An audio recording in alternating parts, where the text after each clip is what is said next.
For over 2,000 years, Zen masters have sat quietly, observing the nature of their own minds and hearts. They searched for answers to questions. How can I find peace? Why does my mind feel so restless? How can I be free from the thoughts and emotions that trouble me? Tonight, we will explore teachings that reveal what they learned, not as rules to follow, but as gentle invitations to look more closely at your own experience. Before we begin, feel free to share what time it is and where you're listening from. You do not need to do anything special as you listen. Simply allow the words to wash over you like a gentle stream. Let your shoulders soften.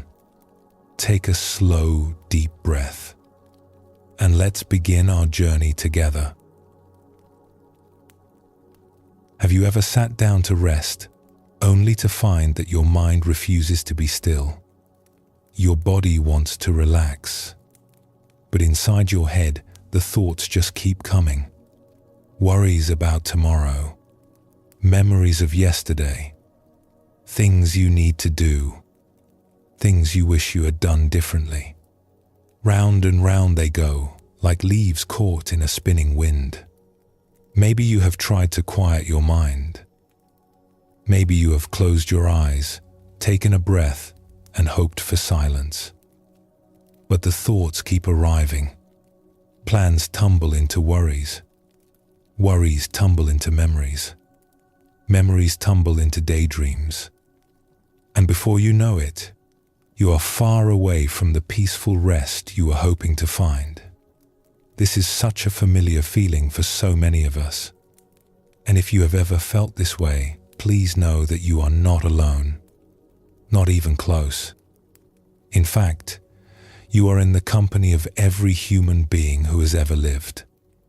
Long ago, wise teachers noticed this same restlessness in their own minds. They sat quietly and watched what was happening inside.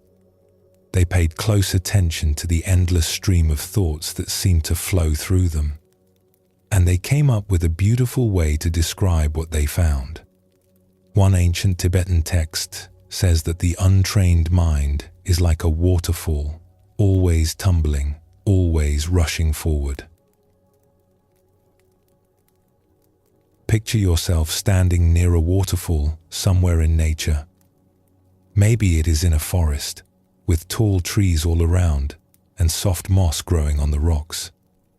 Or perhaps it is tucked away in some green valley, where the sound of the water echoes gently off the hills. You can hear the water rushing down, a constant flowing sound that fills the air. You can feel the cool mist on your skin, tiny droplets carried by the breeze. You can see how the water pours over the edge and falls, falls, falls. It never stops. It never pauses. It never takes a break. There is something beautiful about a waterfall. Something alive and powerful. The way the light catches the spray and makes little rainbows. The way the water seems to dance as it tumbles down. There is wonder in it. But there is also something a little overwhelming. If you have ever stood close to a waterfall, you know what I mean. So much movement. So much sound. Everything rushing, rushing, rushing. You could not stop that water if you tried. You could not slow it down. It just keeps coming and coming and coming. This is what happens inside our minds much of the time. One thought leads to another. That thought leads to another. And that one leads to 3 more. Before we know it, we have wandered far away from where we started. Our mind has taken us on a journey we did not choose. And often, we do not even notice it happening until we are already far down the stream. In the Dhammapada, one of the oldest collections of the Buddha's sayings, there is a verse that captures this beautifully. It says the mind is restless and hard to control. It flies off wherever it wishes, but to tame it is a great blessing, for a tamed mind brings happiness. That is the good news hidden in this teaching. Yes, the mind can feel wild. Yes, it can seem out of control. But it does not have to stay that way. Something can be done, and that something is not harsh or difficult. It is gentle work, patient work, kind work, like tending a garden, like caring for something precious. Before we go further, it helps to understand that we can look at our thoughts in two different ways. Both are helpful, both matter, and knowing about both gives us more freedom. The first way is to pay attention to what we are thinking about. This is the everyday stuff, the content of our minds. Am I thinking about my work? Am I thinking about someone I love? Am I worrying about money? Am I remembering something that happened last week? Am I planning what to make for dinner? This matters quite a lot. What we think about shapes how we feel. When we fill our minds with kind thoughts, we tend to feel warmth inside.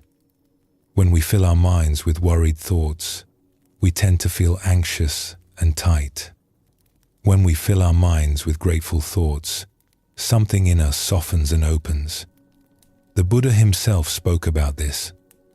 He said that whatever we frequently think about and ponder, that becomes the inclination of our mind. If we often think thoughts of kindness, kindness becomes our tendency. If we often think thoughts of worry, worry becomes our habit. Our repeated thoughts actually shape who we become. So it is helpful to notice what is going on in there, not to judge ourselves harshly, just to know, oh, this is what my mind is doing right now. This is where my attention has gone. The second way of looking is a little different. Instead of asking, what am I thinking about, we ask a simpler question. What is this thing that keeps appearing in my mind? This might sound strange at first. We are so used to paying attention to the content of our thoughts that we rarely stop to wonder about their nature. But when we do look closely, something interesting happens. We start to see that thoughts are not as solid as they seem. A thought appears. It stays for a moment. Then it is gone. Another thought takes its place. That one disappears too. They come and go like bubbles rising in water, like clouds moving across the sky, like the sound of a bird that calls once and then is silent. They seem so important when they are here. They seem so real, so solid, so true. But where do they go when they leave? They dissolve into nothing. They were never as permanent as they felt. Both ways of looking at thoughts are helpful. We do not have to choose just one. Sometimes we pay attention to what we are thinking about. We notice if our thoughts are kind or unkind, helpful or hurtful. Other times, we simply notice that thinking is happening without getting caught up in the story. Both are part of learning to be at peace with our own minds. Both help us find a little more freedom. Here is something comforting to remember when you feel frustrated with your busy mind. People have been dealing with restless thoughts for a very, very long time. The teachers who first talked about the waterfall mind lived over 2,000 years ago, and they were describing the exact same experience you and I have today. Think about that for a moment. All those centuries ago, people sat down hoping to find some quiet, and their minds wandered off. They got lost in worries about the future. They got caught up in memories of the past. They forgot what they were doing and drifted into daydreams. They made plans.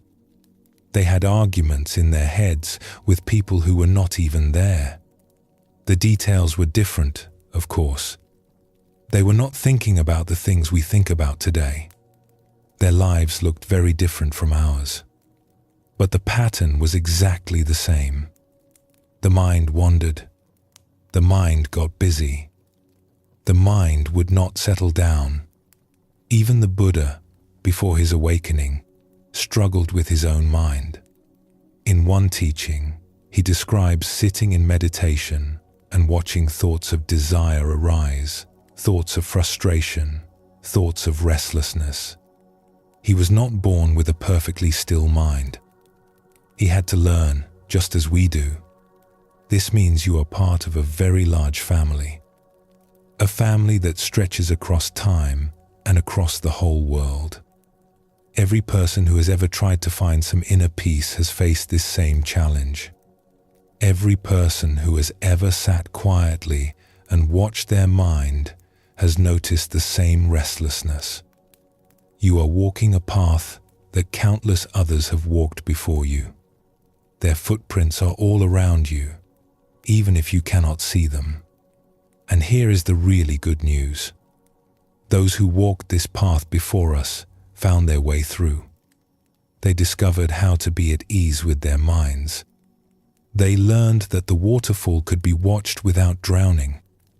They found peace not by stopping their thoughts, but by changing their relationship with them.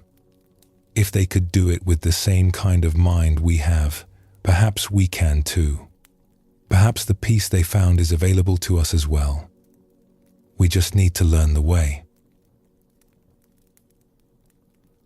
Let us explore a story about someone who worked with their hands, shaping things with great patience and care. In the Buddha's time, there were craftspeople who made arrows.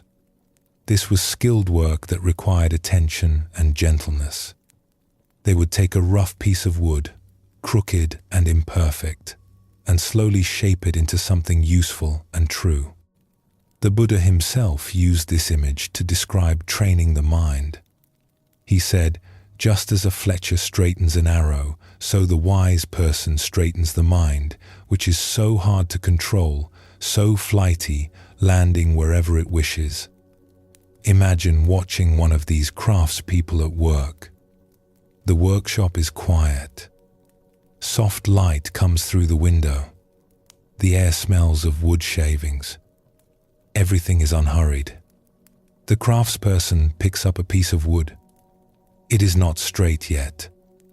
It has bumps and rough spots. It curves where it should be straight. It is just raw material, full of possibilities, but not yet ready to be used. Now, the craftsperson does not get angry at this piece of wood. That would be silly, would it not? Of course, the wood is imperfect. That is why the work needs to be done. Getting upset at the wood for being crooked would be like getting upset at rain for being wet. So the craftsperson simply begins. There is no frustration, no impatience, just steady, gentle attention. A little shaping here with a small tool, a little smoothing there against a stone. Nothing dramatic, nothing forceful. Just small, careful movements repeated over and over again. The hands move slowly, almost lovingly. And little by little, the wood begins to change. The rough places become smooth under the patient touch. The crooked places gradually straighten.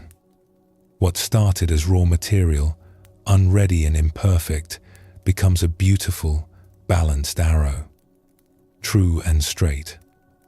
Ready for its purpose.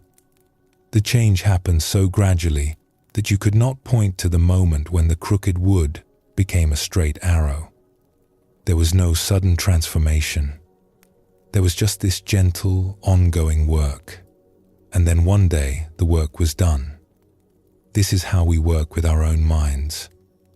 We are the craftsperson. Our mind is the raw material. And the work is gentle, patient, and kind. We do not need to be harsh with ourselves when our minds are crooked and rough. We do not need to force anything into shape. We simply pay attention. We notice what is happening. We make small, gentle adjustments. And little by little, something begins to shift. When our minds wander, we are not failing. We are just working with wood that has not been fully shaped yet. And that is perfectly fine. That is exactly where everyone begins. Even the masters started with crooked wood. So, how do we start this gentle work? What do we actually do? The first step is beautifully simple. We just notice. When a thought comes, we notice it. Oh, there is a thought. Like noticing a bird flying past the window. We do not need to chase the bird. We do not need to catch it. We just see it. Oh, there it goes. When the thought passes, we notice that too. Oh, it went away. It was here, and now it is not. Simple as that. We do not need to stop the thoughts from coming. We could not do that even if we tried. The waterfall keeps flowing. That is just what it does. We do not need to push thoughts away or wrestle them into silence. We do not need to figure out what they mean or analyze why they came. We just notice that thinking is happening. That is the whole practice at this stage. Just noticing. This might sound too easy, too simple. Surely there must be more to it than that. But there is something quietly powerful in this simple noticing. Most of the time, thoughts come and go without us being aware of them at all. They sneak in through the back door of our minds. They take us by the hand and lead us off on long journeys. And we do not even realize what is happening until much later, when we suddenly wake up and think, where was I just now? How did I get here? When we start to notice thoughts as they happen, something changes. We are no longer completely lost in the stream. We are beginning to see the stream itself. We are standing on the bank, watching the water go by, instead of tumbling along in the current. A beloved Zen master named Suzuki Roshi gave the simplest advice about this. He said, "Do not be bothered by your thoughts. Let them come and let them go. Let them come. Let them go." That is the whole thing. There is so much gentleness in these words. We are not fighting our thoughts. We are not trying to win a battle against our own minds. We are not pushing and struggling and forcing. We are just letting things be as they are, while staying gently aware of what is happening. Thoughts come. That is fine. Let them come. Thoughts go. That is fine too. Let them go. We just watch. We just notice. And somehow, in that simple watching, something begins to ease. Here is something important to remember. Please take this to heart. When you notice that your mind has wandered, please do not scold yourself. Please do not say harsh things like, "I am so bad at this. I cannot even pay attention for a minute. What is wrong with me?" These harsh words are just more thoughts. And they are not helpful ones. They add heaviness to something that could be light. They add struggle to something that could be easy. They turn a simple moment of waking up into another reason to feel bad about ourselves. A wise meditation teacher once said something important about this. He said, when the mind is thinking or wandering, just be aware of it. Thinking is a natural activity of the mind. You are doing well if you are aware that the mind is thinking. The wandering mind is not the problem. Your attitude that it should not be wandering, that is the problem. So instead of judging, when you notice your mind has wandered, you could simply say to yourself, "Oh, I was thinking." That is all. No big deal. And then gently, softly, kindly, bring your attention back to the present moment. This coming back is not a failure. Please hear this. This coming back is actually the practice itself. Every time you notice you have wandered and gently return, you are doing exactly what you are supposed to do. You are shaping the arrow. You are training the mind. The wandering is not the problem. Minds wander. That is what they do. The harsh judgment about wandering is the problem. That is what adds the suffering. When we can let go of that judgment, when we can meet our wandering minds with kindness instead of criticism, the whole thing becomes so much easier. The struggle falls away. What remains is just this simple, gentle noticing. Coming back, again and again, with a soft heart. You might try this in your everyday life. You do not need to sit in any special way. You do not need to set aside hours of time. You do not need to go anywhere or do anything unusual. Just now and then, wherever you are, see if you can notice when thinking is happening. Maybe you are washing dishes, your hands in warm water, and you realize your mind is somewhere else entirely. It is replaying a conversation from yesterday, or planning something for tomorrow, or worrying about who knows what. That moment of realizing is the practice. Just note it gently. "Oh, I was thinking." And if you like, come back to where you are. Feel the warm water. Notice the soap bubbles. Feel the smooth dishes in your hands. You are here. Right here. This is your life, happening now. Maybe you are taking a walk and you notice your mind is busy with some worry. It is chewing on a problem, going over it again and again like a dog with a bone. That is fine. Just notice. "Oh, worrying." And feel your feet on the ground. Feel the air on your skin. Hear the sounds around you. You are here. The worry can wait. Maybe you are lying in bed at night, hoping for sleep, but your mind is racing. Thoughts are tumbling like that waterfall, one after another. That is okay too. Just notice. "Oh, lots of thinking tonight." And feel the weight of your body on the bed. Feel the softness of the pillow. You are here, in this moment, safe and warm. Over time, this simple practice starts to change things.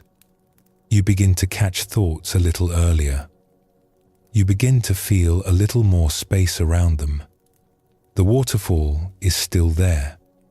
Thoughts are still coming. But you are not being swept away quite so easily anymore.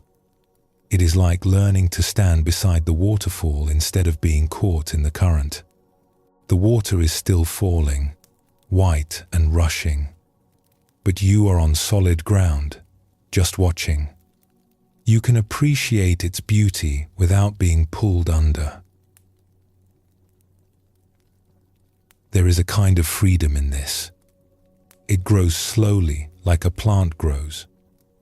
You cannot force it. You cannot rush it. But with patient tending, it begins to bloom. This freedom is not freedom from thoughts. Thoughts will always come. That is simply what minds do. As long as we are alive, thoughts will arise and pass away. The waterfall will keep flowing. But there is freedom from being completely controlled by thoughts. Freedom from being dragged around by every passing idea. Freedom to notice what is happening inside without being swept away by it. This is what the Buddha called the joy of a well-trained mind. Not a mind that has been beaten into silence. Not a mind that has been forced to be still, but a mind that has been gently, patiently befriended.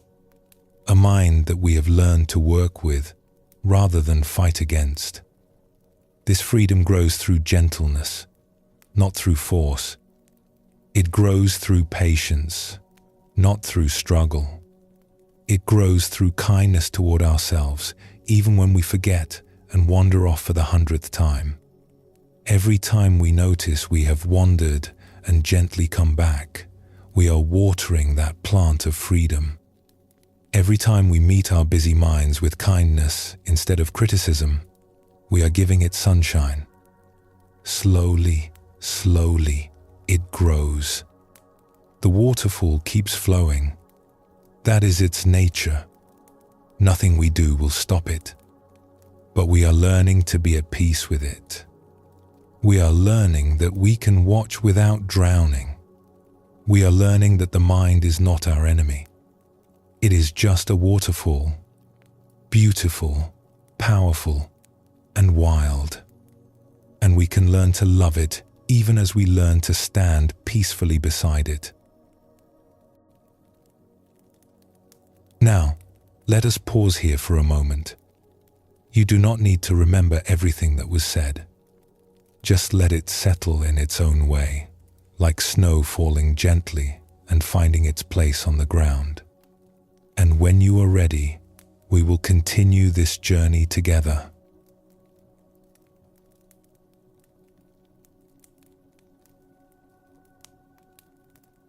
We have been exploring what it means to have a busy mind. We have seen how thoughts tumble through us like water over a cliff, endless and rushing. And we have begun to discover that simply noticing this flow, without fighting it, is the beginning of peace. But now a question arises. If our minds are always wandering off, always getting lost in thought, how do we find our way back? What is this gentle art of returning to the present moment? The ancient teachers had a word for this. In the old language of the Buddha's teachings, this word is sati. We usually translate it as mindfulness. But the original meaning is even simpler and more beautiful than that. Sati means to remember. Think about what it feels like to forget something. Maybe you have walked into a room and suddenly could not recall why you came. You stand there, looking around, feeling a bit lost. What was I here for?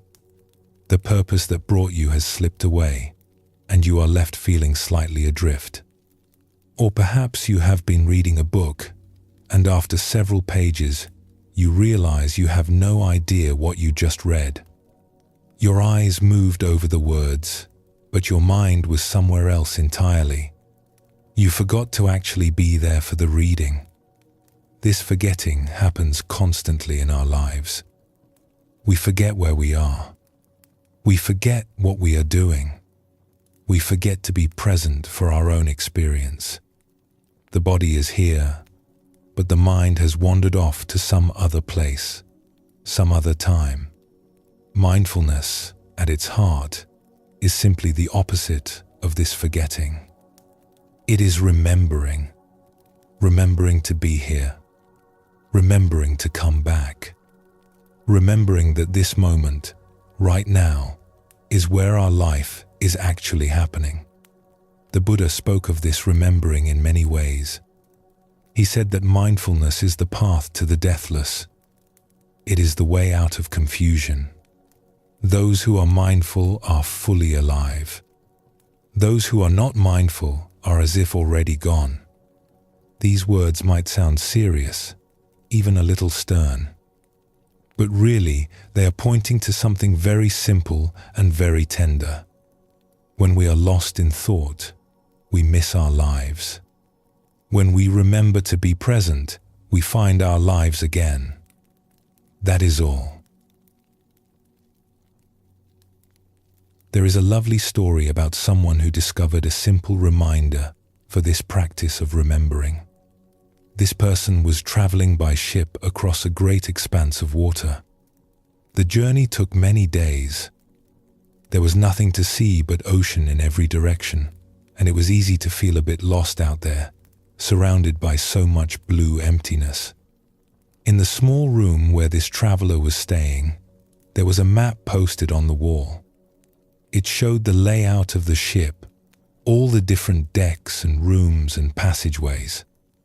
And on this map, there was a small arrow pointing to one particular spot. Underneath the arrow were 3 simple words. You are here. Such an ordinary thing. Just a map helping people find their way around a ship. But something about those words struck this traveler deeply. You are here, not somewhere else, not in the past, not in the future, not lost in worry or planning or remembering. Here, right here, this is where you are. For the rest of the journey, those words became a kind of quiet practice. Walking along the deck, feeling the salt wind, the traveler would silently say, "You are here." Sitting in the dining room, tasting the food, hearing the conversations around, you are here. Lying in bed at night, feeling the gentle rocking of the ship on the waves, you are here. It was so simple, and yet it changed everything. Instead of spending the whole journey lost in thought, this person actually experienced the voyage, the vastness of the ocean, the ever-changing colors of the sky, the feeling of being carried across deep waters toward a distant shore. You are here. 3 words. A complete practice. This is what mindfulness really is. Not something complicated or difficult.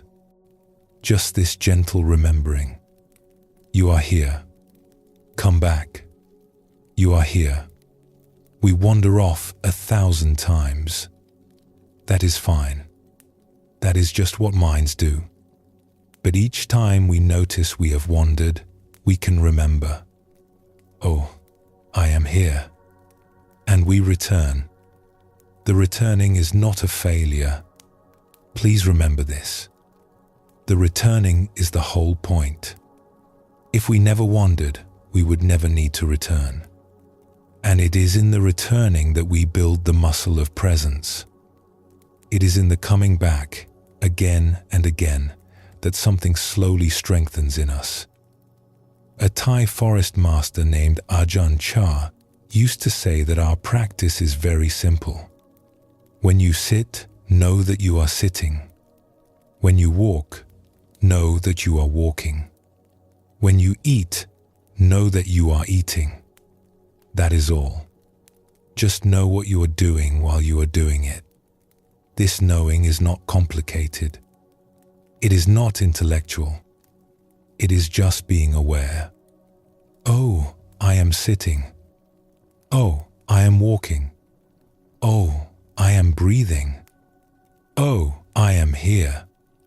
There is a sweetness in this simplicity. We do not need to add anything to the moment. We do not need to make it special or spiritual or profound. We just need to know that it is happening. That is enough. That is more than enough. When we really settle into this knowing, something relaxes in us. The constant reaching stops, at least for a moment. The endless wanting stops. We are just here, doing what we are doing, being what we are being. And there is a quiet joy in that, a sense of finally coming home. There is another story about someone learning to stay present, and it comes from a very different setting. This person was learning to climb. Not tall mountains at first, just rock faces and boulders, learning the basics of how to move safely on stone. There was a teacher, someone experienced, who was guiding this new climber through the early lessons.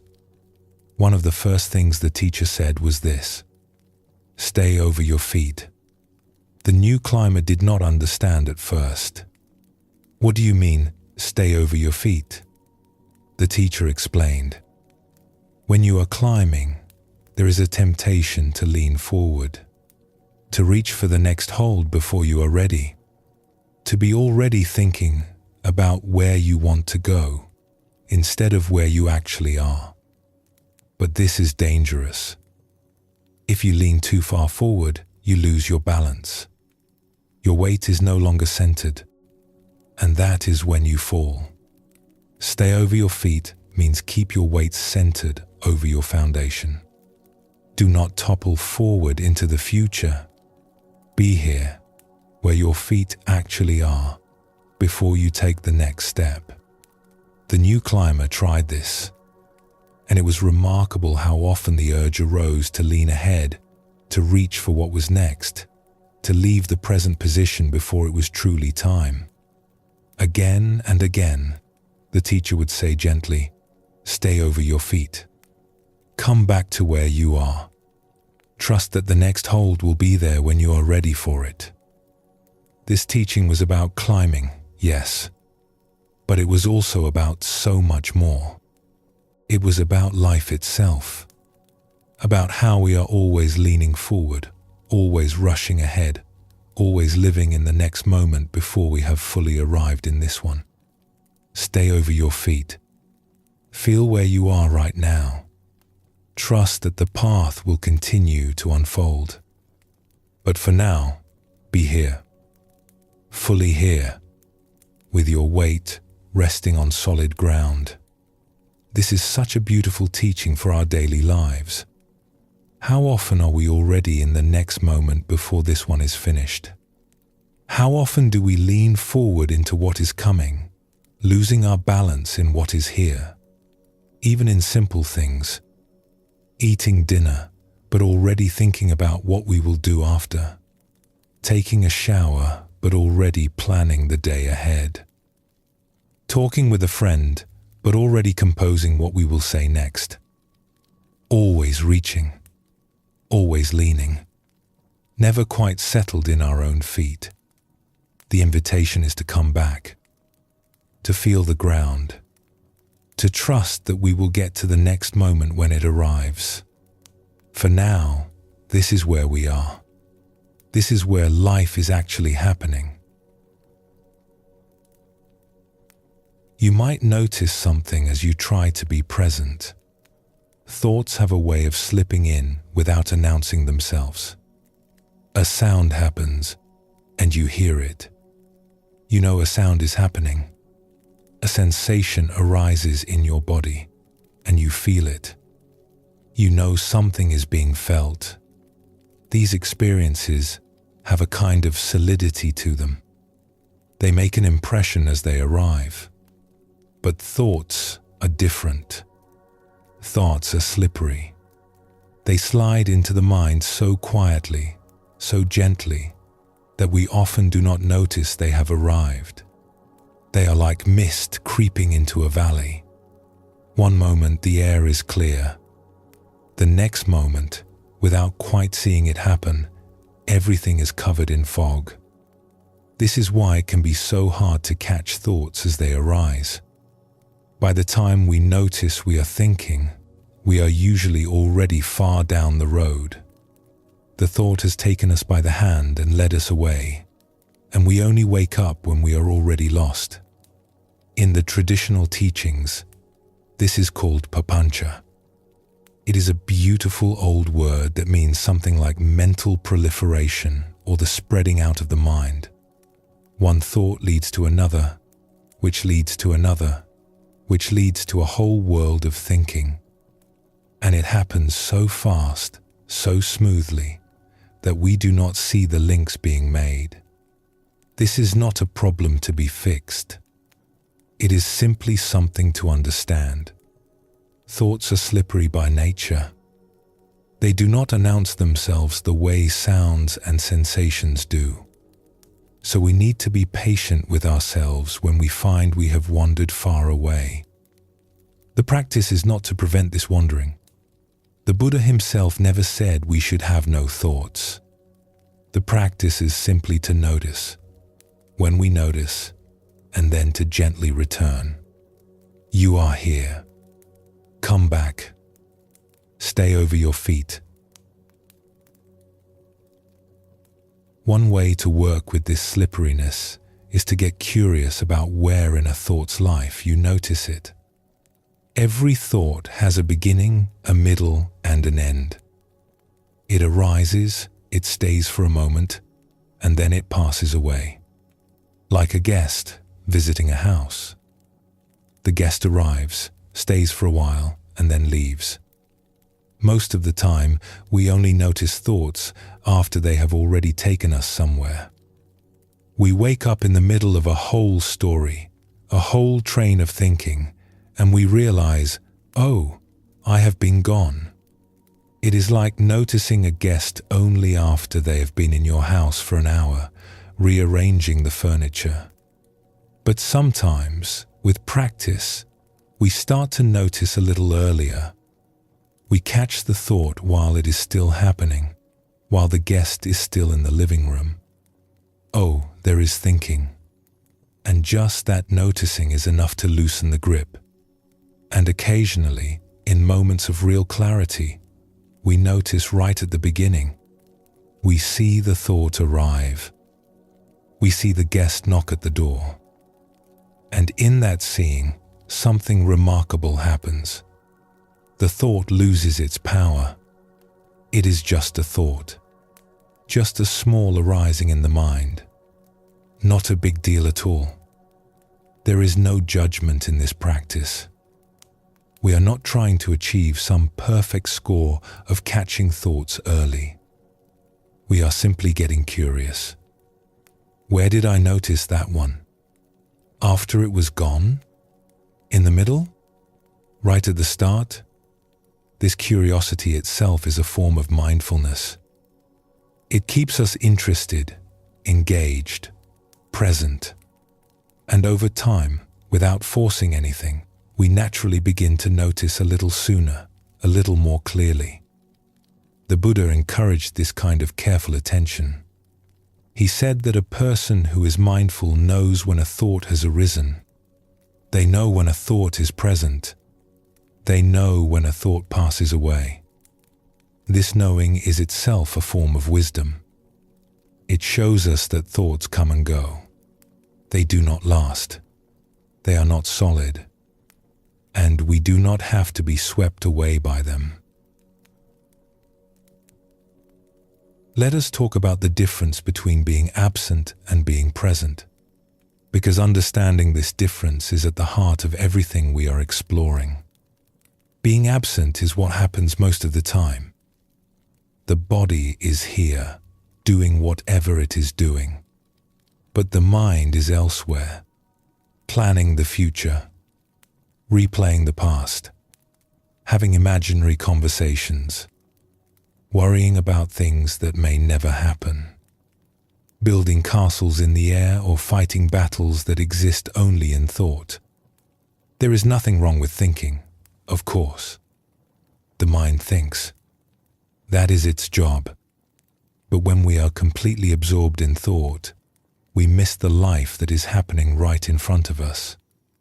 We miss the taste of our food because we are thinking about a problem at work. We miss the smile of someone we love because we are rehearsing what we want to say next. We miss the beauty of a sunset because we are planning tomorrow. This is what it means to be absent, to be somewhere other than where we actually are. Being present is simply the opposite. It is arriving fully in this moment, feeling what is here to be felt, seeing what is here to be seen, tasting, touching, hearing, knowing. Not lost in thoughts about experience, but actually having the experience itself. The Vietnamese Zen master Thich Nhat Hanh put it beautifully. He said, "Life can only be found in the present moment." The past is gone. The future is not yet here. If we do not go back to ourselves in the present moment, we cannot be in touch with life. This is not about rejecting thought or fighting the mind. It is simply about remembering to be here for our lives. To taste the tea while drinking tea. To feel the breeze while the breeze is blowing. To be with the person in front of us while they are speaking. To arrive fully in the life we are already living. You might wonder how to practice this in daily life. How do we remember to be present when there are so many things pulling at our attention? The truth is, there is no special technique, no secret method. Just this gentle remembering, sprinkled throughout the day. When you wake up in the morning, before you reach for anything or start planning, just feel yourself lying there. Feel the bed beneath you. Feel your body warm and resting. Take one conscious breath. You are here. The day has begun. When you eat, take a moment to actually taste your food. Not every bite, maybe. That might feel like too much. But now and then, really taste something. Feel the texture. Notice the flavors. Someone grew this food. Someone prepared it. It is nourishing your body right now. You are here for it. When you walk from one place to another, see if you can feel your feet touching the ground. Even for a few steps. Feel the contact, the pressure, the small movements of balance. You are not just getting somewhere. You are walking. This is what walking feels like. When you talk with someone, try to really listen. Not just waiting for your turn to speak. Actually hearing their words, seeing their face, being curious about what they are trying to share. You are here with this person. This moment of connection is real and alive. None of this needs to be intense or effortful. It is more like seasoning than a main course.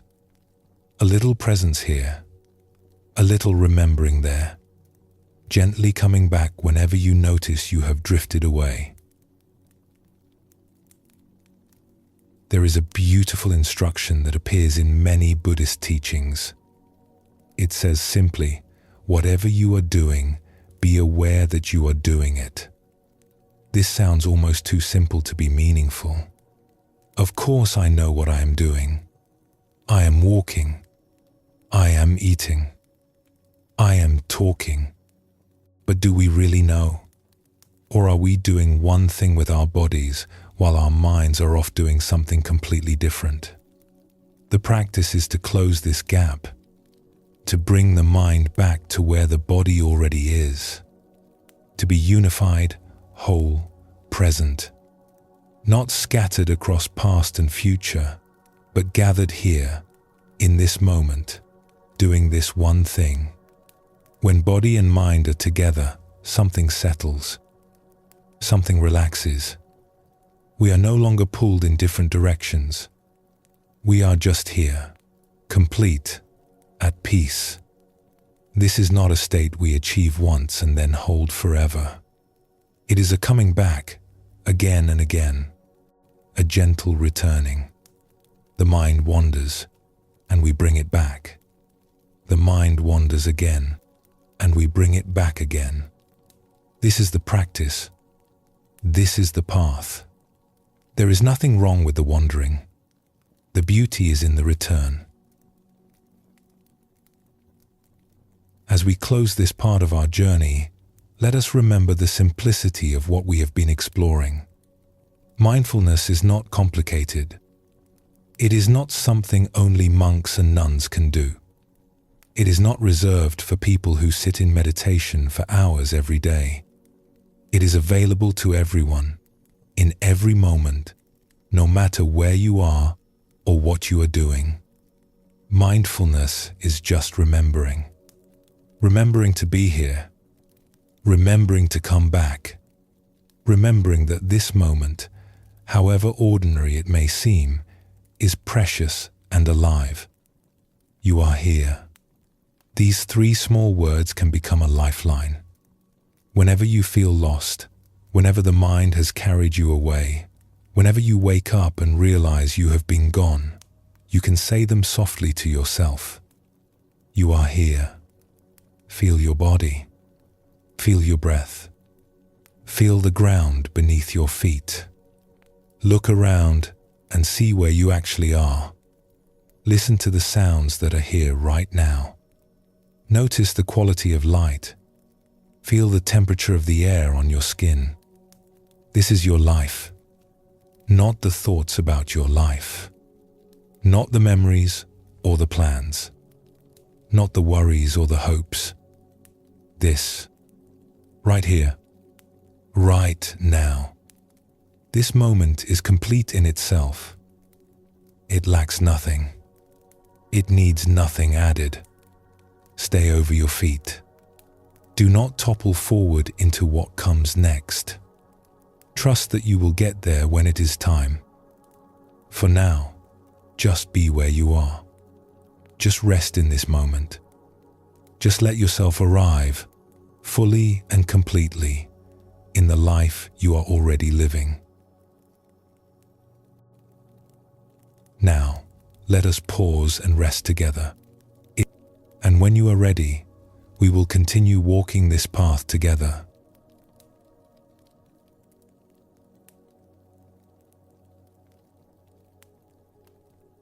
We have been learning to notice our thoughts. We have been practicing the gentle art of remembering to be present, of coming back when we wander away, simply noticing without judgment, letting thoughts come and letting them go. This is a beautiful foundation. But now we can go a little deeper, because not all thoughts are the same. Some thoughts lead us toward peace. Others lead us toward suffering. And learning to tell the difference is one of the most valuable skills we can develop.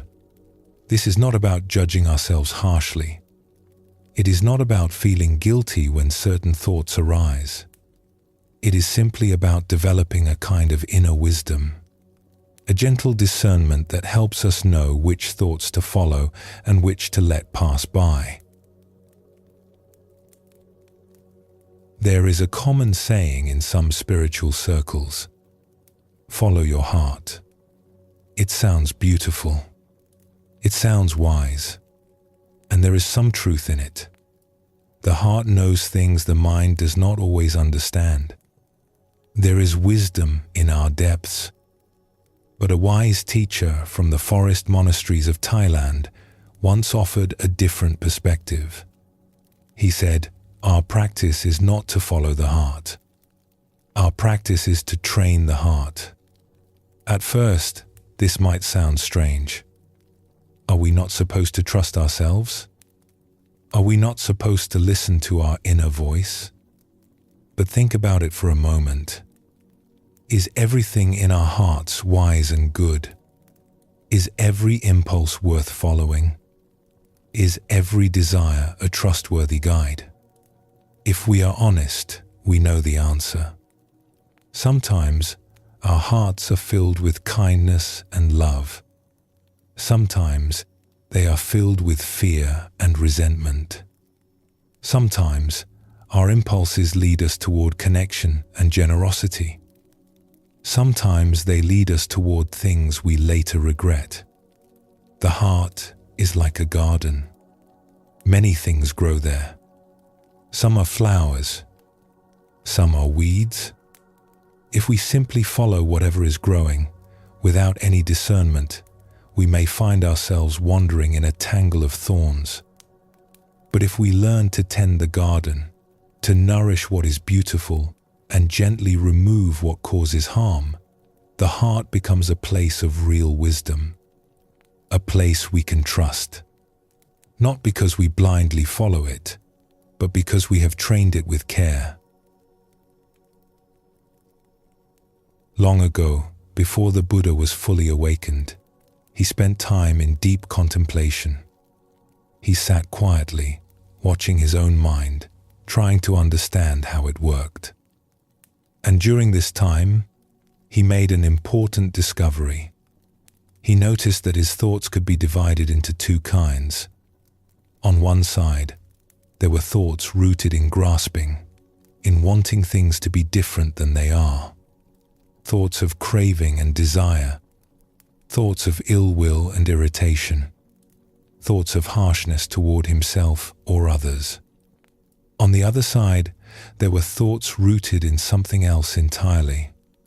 Thoughts of letting go and contentment, thoughts of goodwill and kindness, thoughts of gentleness and compassion. As he watched these two kinds of thoughts arise, he began to notice something important. The thoughts on the first side, the ones rooted in grasping and ill will, left him feeling agitated. They stirred up his mind. They led to more thinking, more restlessness, more suffering. The thoughts on the second side had a different quality. They brought a sense of ease. They settled the mind rather than disturbing it. They led toward peace. This was a profound realization. Not all thoughts are equal. Some lead toward suffering. Some lead toward freedom. And we can learn to tell the difference. The Buddha described this discovery in a teaching that has been passed down for over 2,000 years. He said that when a thought of ill will or craving arose in him, he would recognize it clearly. He would say to himself, "This thought has arisen in me." And then he would reflect, does this thought lead to my own suffering? Does it lead to the suffering of others? Does it lead to the suffering of both? When he saw clearly that the thought led to suffering, something happened. The thought lost its power. It began to fade. He did not have to fight it or push it away. Simply seeing its nature clearly was enough for it to dissolve. This is a gentle teaching. There is no violence in it. No war against our own minds. Just clear seeing. Just recognition. Just understanding where a thought leads. When we see that a path leads into a swamp, we do not have to force ourselves not to walk there. We simply see where it goes, and naturally, we choose a different way. But this raises a question. If we are supposed to let thoughts come and go, as we learned before, why does it matter what kind of thoughts they are? Why not just let all thoughts pass through equally? This is a good question, and the answer has to do with something the Buddha pointed out. He said that whatever we frequently think about and ponder, that becomes the inclination of our mind. In other words, thoughts are not just passing visitors, they leave traces. They create pathways. The more we think a certain kind of thought, the easier it becomes to think that thought again. It is like walking through a field of tall grass. The first time, you have to push through. But if you walk the same way again and again, a path forms. And soon you find yourself walking that path without even choosing to. This is true for both kinds of thoughts. If we frequently think thoughts of kindness, kindness becomes our tendency. The pathways of kindness become well-worn and easy to travel. But if we frequently think thoughts of resentment, resentment becomes our habit. Those pathways deepen too. So, while we do not need to fight our thoughts or push them away, we do want to be aware of which pathways we are strengthening. We want to use our energy wisely. We want to nourish what leads to peace and gently withdraw our attention from what leads to suffering. Let us explore a story that the Buddha used to explain how to work with these two kinds of thoughts. Imagine a cowherd in an ancient village, somewhere in a green countryside with rolling hills and wide fields. This person's job is to watch over a herd of cows, to make sure they stay safe and do not wander where they should not go. The cowherd knows each of the cows, their habits, their tendencies, which ones are calm and easy, which ones like to wander off. It is a simple life, but it requires attention. Now, during certain times of the year, the fields around the village are full of crops. The rice is growing tall in the paddies. The vegetables are ripening in neat rows. These crops are the livelihood of the village. They will feed families through the coming months. They are precious. If the cows wander into these fields, they will eat the crops and cause great damage. The farmers will suffer. The village will suffer. What took months to grow can be destroyed in a few careless moments. So during this time, the cowherd must be very watchful, very attentive. There is no room for daydreaming or distraction. If a cow starts to wander toward the crops, even beginning to move in that direction, the cowherd must act quickly. A gentle tap with a stick, a call to come back, a step in that direction to guide the animal away, constant vigilance to keep the herd where it belongs. This is what it is like to work with thoughts that lead toward suffering. When a thought of ill will arises, when a thought of craving or harshness begins to form, we need to be attentive. We need to recognize it clearly. We need to gently guide our attention away from it, just as the cowherd guides the wandering cow back to safety. This does not mean we are angry at the thought. The cowherd is not angry at the cow. The cow is just doing what cows do. But the cowherd knows that if the cow wanders into the crops, there will be problems. So there is a gentle but firm redirection. We can do the same with our thoughts. When we notice a thought that leads towards suffering, we can recognize it with kindness. Oh, there is that thought again. And then we can gently turn our attention elsewhere. We do not have to follow it. We do not have to feed it. We simply let it go and come back to the present moment. But the story continues. There is another time of year after the harvest has been gathered. The crops are no longer in the fields. They have been collected and stored safely in the village barns and storehouses. Now the landscape looks different. The fields are open and empty.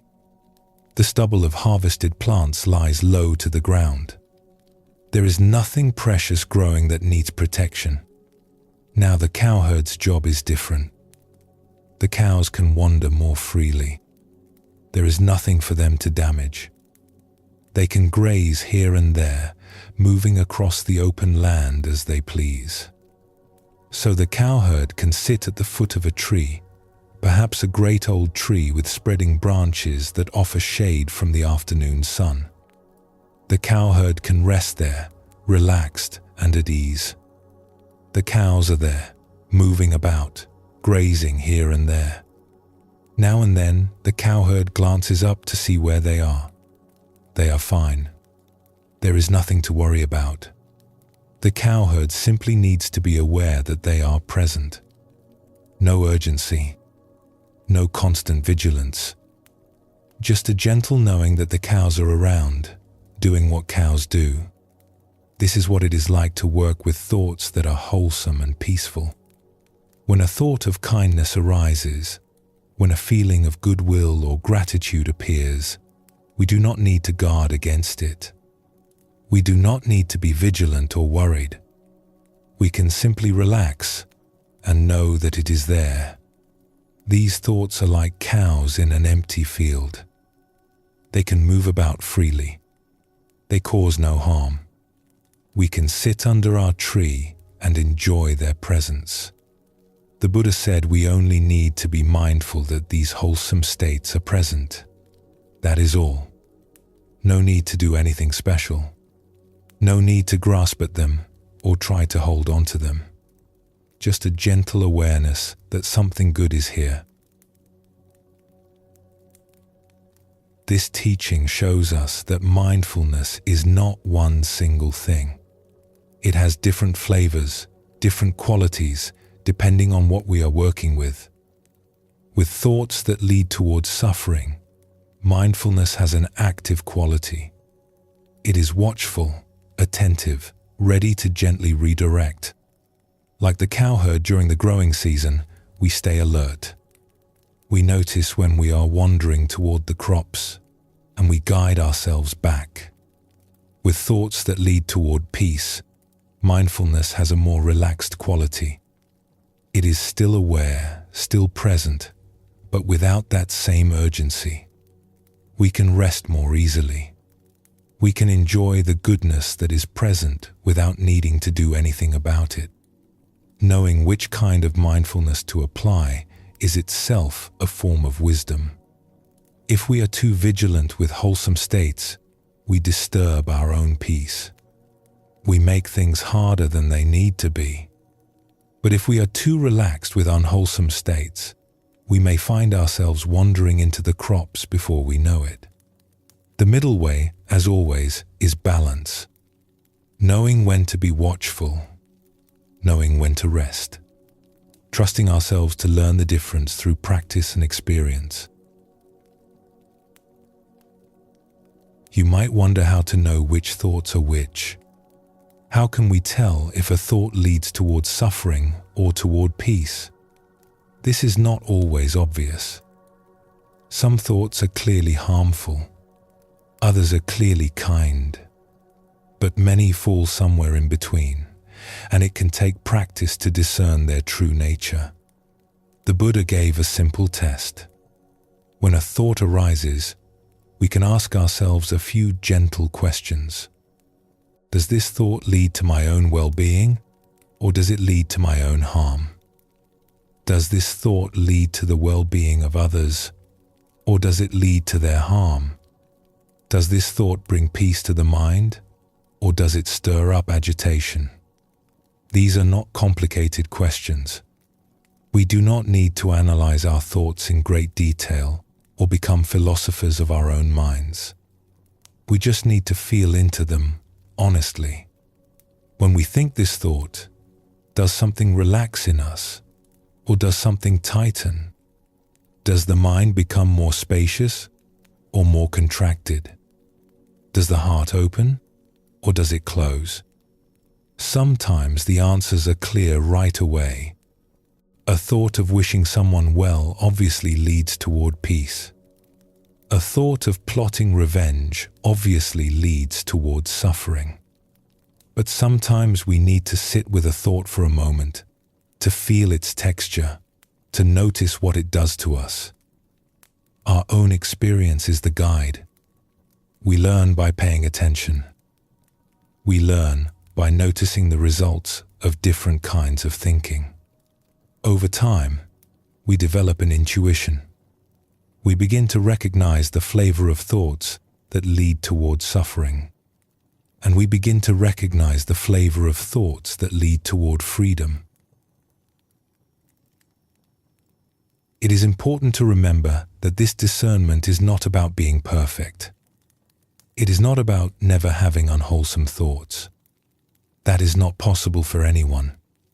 As long as we are alive, all kinds of thoughts will arise in the mind. That is simply what minds do.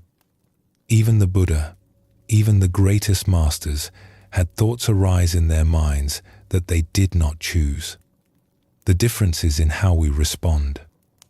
Do we get caught up and carried away, or do we recognize what is happening and respond with wisdom? The practice is not to have only good thoughts. The practice is to recognize what is arising and to respond wisely. This is a gentler and more realistic goal. It does not set us up for failure. It simply asks us to pay attention and to learn. When an unwholesome thought arises, we see it. Oh, there is that thought. We recognize where it leads. This leads towards suffering, and we gently let it go. We do not follow it. We do not feed it. We do not beat ourselves up for having it. We just turn our attention to something else, to the breath, to the body, to something in the present moment. When a wholesome thought arises, we see that too. Oh, there is kindness. There is gratitude. There is peace. And we let it be. We let it do its work in us. We enjoy its presence without grasping at it. We do not try to hold on to it or make it stay. We just appreciate that it is here. This is training the heart. Not forcing it. Not fighting it. Just gently, over time, nourishing what is good and withdrawing energy from what causes harm. There is a beautiful image that captures the nature of certain difficult thoughts. The Buddha once described anger as having a poisoned root and a honeyed tip. Think about what this means. Anger can feel sweet at first. There is something almost pleasurable about it. The energy, the feeling of being right, the sense of power that comes from blaming someone else. But the root is poison. Underneath that sweet surface, anger eats away at our peace. It disturbs our sleep. It damages our relationships. It keeps us trapped in stories of resentment and blame. The more we feed it, the more we suffer. This is true of many unwholesome states. They promise something. They seem to offer some reward. But when we look more deeply, we see that they lead only to more suffering. The practice is to see through the honey to the poison, to recognize that what seems sweet in the moment may have bitter consequences. This is not about suppressing our feelings or pretending they do not exist. It is about seeing clearly. And when we see clearly, we naturally begin to let go of what harms us.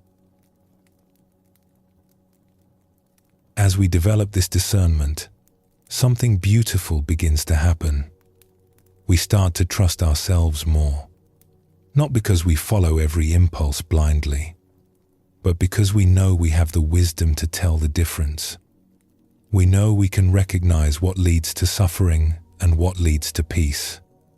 We know we have the strength to let go of what harms us and to nourish what heals us. This is a deep kind of confidence. It does not depend on being perfect. It does not depend on never making mistakes. It comes from knowing that we are paying attention. It comes from knowing that we are learning. It comes from the gentle, ongoing work of training the heart. The Thai master Ajahn Chah once said that we practice to find peace in the midst of activity and to be active in the midst of peace. We are not trying to escape our thoughts or our lives. We are learning to meet them with wisdom. We are learning to respond rather than react. We are learning to be at home in our own minds, even when difficult things arise. In your daily life, you might begin to notice this distinction more clearly. When you find yourself caught in a loop of worry, you might recognize it. Oh, this is the kind of thinking that leads to suffering. I have been here before. I know where this goes. and you might gently turn your attention to something else. The breath, the body, the sounds around you, the feeling of your feet on the floor. You do not have to figure out the worry or solve it right now. You just have to stop feeding it with your attention. When you find yourself replaying an argument in your mind, going over what you should have said, building a case against someone, you might notice this too. Oh, this is ill will. This leads towards suffering, and you can choose to let it go. Not because you are suppressing your feelings, but because you see clearly that this path leads nowhere good. When you find yourself feeling grateful or kind, you might recognize that as well. Oh, this is wholesome. This is good. This is the kind of thought worth having. And you can let yourself enjoy it. You do not have to grasp at it or try to make it stay forever. Just appreciate that it is here, like the cowherd sitting peacefully under the tree, watching the cows graze in the open field. Over time, this becomes more natural. The pathways of wholesome thinking become clearer and easier to walk. The pathways of unwholesome thinking become overgrown from lack of use. We are reshaping the garden of the heart, one thought at a time, one gentle choice at a time. The Buddha said that the mind is the forerunner of all actions.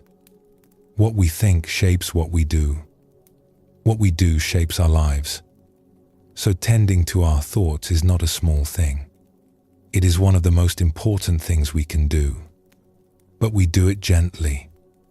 Always gently. We are not at war with ourselves.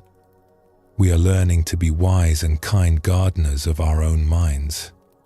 We are learning which seeds to water and which to let be. We are learning to tend our inner world with the same care we would give to something precious. Because it is precious. This mind, this heart, this one wild and beautiful life.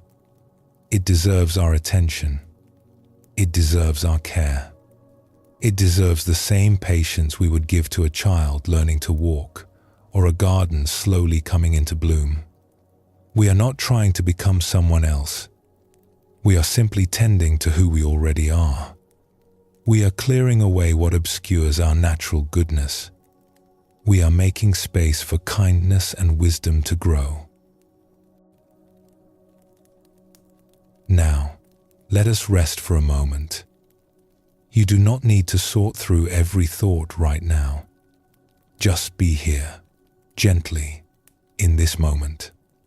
Rest here for a moment. And when you are ready, we will continue together.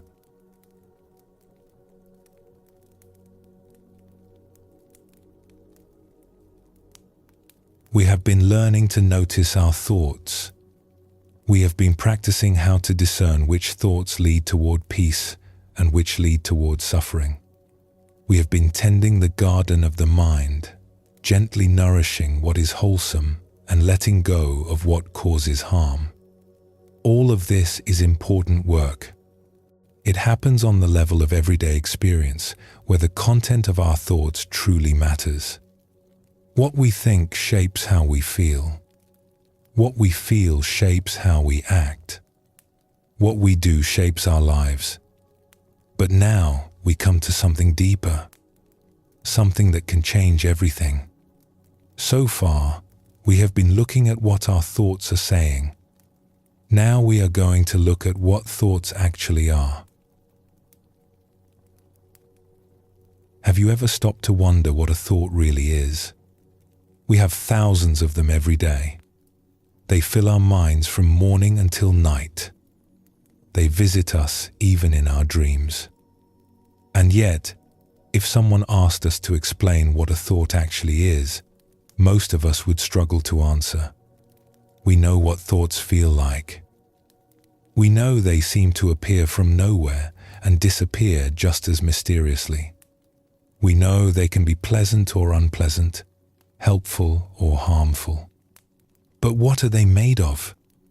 Where do they come from? Where do they go when they leave? These are strange questions. Most people never ask them. Most people are so absorbed in what their thoughts are telling them that they never stop to examine the thoughts themselves. But this examination is at the heart of the deeper teachings. When we look not at the content of thought, but at the nature of thought, something remarkable begins to happen. The thoughts that once seemed so solid and powerful start to reveal themselves as something much lighter, much more transparent, much less substantial than we ever imagined. Let us try a little experiment together. Right now, as you listen to these words, thoughts are probably arising in your mind. Maybe thoughts about what is being said. Maybe thoughts about something else entirely. Maybe thoughts about the thoughts you are having. Instead of following these thoughts, instead of getting interested in their content, see if you can simply notice that thinking is happening. And then ask yourself this question. What is a thought? Do not try to answer with words. Do not look for a clever definition. Just look directly at the thought itself. What is this thing? What is it made of? If you look carefully, you might notice something surprising. The thought is hard to find. It seems to be there, and yet when you look directly at it, it begins to dissolve. It is like trying to grab a handful of smoke. The moment you reach for it, it slips through your fingers. This is not a trick. This is the actual nature of thought. Thoughts appear solid when we are lost in them. When we are caught up in their story, they seem as real as rocks. But when we turn and look at them directly, they reveal themselves to be more like mist, more like shadows, more like reflections on the surface of water. A great Tibetan master who lived in the last century offered a beautiful image for understanding this. He said that when a rainbow appears, we see many beautiful colors. Reds and oranges and yellows, greens and blues and violets. The rainbow arches across the sky, vivid and striking. It seems so real, so present, so there. Imagine standing in a green valley after a storm has passed. The rain has stopped. The clouds are beginning to part. And there, stretching from one hill to another, is a perfect rainbow. The colors are so bright. The arc is so graceful. You might stand there in wonder, just taking in its beauty. And yet, the master pointed out, a rainbow is not something we can touch. It is not something we can hold in our hands. We cannot make clothing out of it or wear it as an ornament. If we walked toward it hoping to reach it, we would never arrive. It would keep receding, always just beyond us, because it has no solid location. It has no substance we can grasp. Imagine trying to put a rainbow in a box. Imagine trying to hang it on your wall. Imagine trying to give it to someone as a gift. The very idea is absurd. A rainbow cannot be captured or kept. It can only be witnessed while it lasts. The rainbow appears through the coming together of certain conditions. Sunlight and moisture in the air, seen from a particular angle. When those conditions are present, the rainbow appears. When they change, the rainbow fades.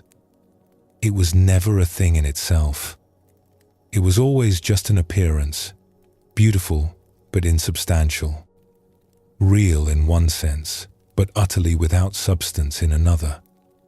And then the master said something profound. He said that thoughts arise in the mind in just the same way. They appear when certain conditions come together. They seem vivid and real while they are here, but they have no solid existence. They have no weight, no substance, no permanence. They are like rainbows in the sky of the mind. Sit with this for a moment. Let it sink in. All those thoughts that trouble you, all those worries that keep you awake at night, all those judgments and criticisms and fears, they feel so solid. They feel so important. They feel like they are telling you something absolutely true about yourself and your life. But what if they are more like rainbows? What if they are just appearances, arising when conditions come together, dissolving when conditions change? What if they have no more substance than colors in the sky after a storm? This does not mean our thoughts are meaningless. On the relative level, as we explored before, the content of our thoughts matters very much. Kind thoughts lead to kind actions. Harmful thoughts can lead to harmful actions. We still want to tend the garden carefully, but on a deeper level, recognizing the rainbow nature of thoughts can bring tremendous freedom. When we see that thoughts are not as solid as they appear, they lose their power to control us. They lose their ability to push us around. We can still notice them. We can still work with them wisely, but we no longer have to be enslaved by them. The Tibetan master continued his teaching with words that cut right to the heart of the matter. He said there is no logical reason why thoughts should have so much power over us. There is no reason why we should be enslaved by them. Think about this. A thought is little more than nothing. It is a tiny ripple of energy in the mind. It has no weight. It takes up no space. It lasts only a moment before being replaced by the next one. If you tried to put a thought on a scale, it would weigh nothing. If you tried to measure its size, you would find nothing to measure. And yet, these tiny, weightless, momentary appearances run our lives. They tell us what to do, and we obey. They tell us what to worry about, and we worry. They tell us who we are, and we believe them. They are like little dictators, issuing commands from morning until night. Go here. Do this. Think about that. Remember this problem. Worry about that situation. Compare yourself to that person. You are not good enough. You need to do more. Something bad might happen. On and on and on, the commands keep coming. And most of the time, we follow them without question. We do not even realize we are being bossed around. We do not notice that we have given all our power to these tiny, insubstantial wisps of mental activity. The dictators are so familiar, so constant, that we mistake their voices for our own. We think we are choosing to think these thoughts, when really they are just appearing on their own and we are following along. But the moment we turn and look at them directly, something shifts. These powerful dictators reveal themselves to be nothing but smoke and mirrors. They have no real authority. They have no substance. They have no power that we do not give them. They are just appearances in the mind, no more solid than rainbows in the sky. Once we recognize this, the Master said, the mind will no longer have the power to deceive us. But as long as we take our thoughts as real, as solid, as true, they will continue to torment us. They will continue to run the show.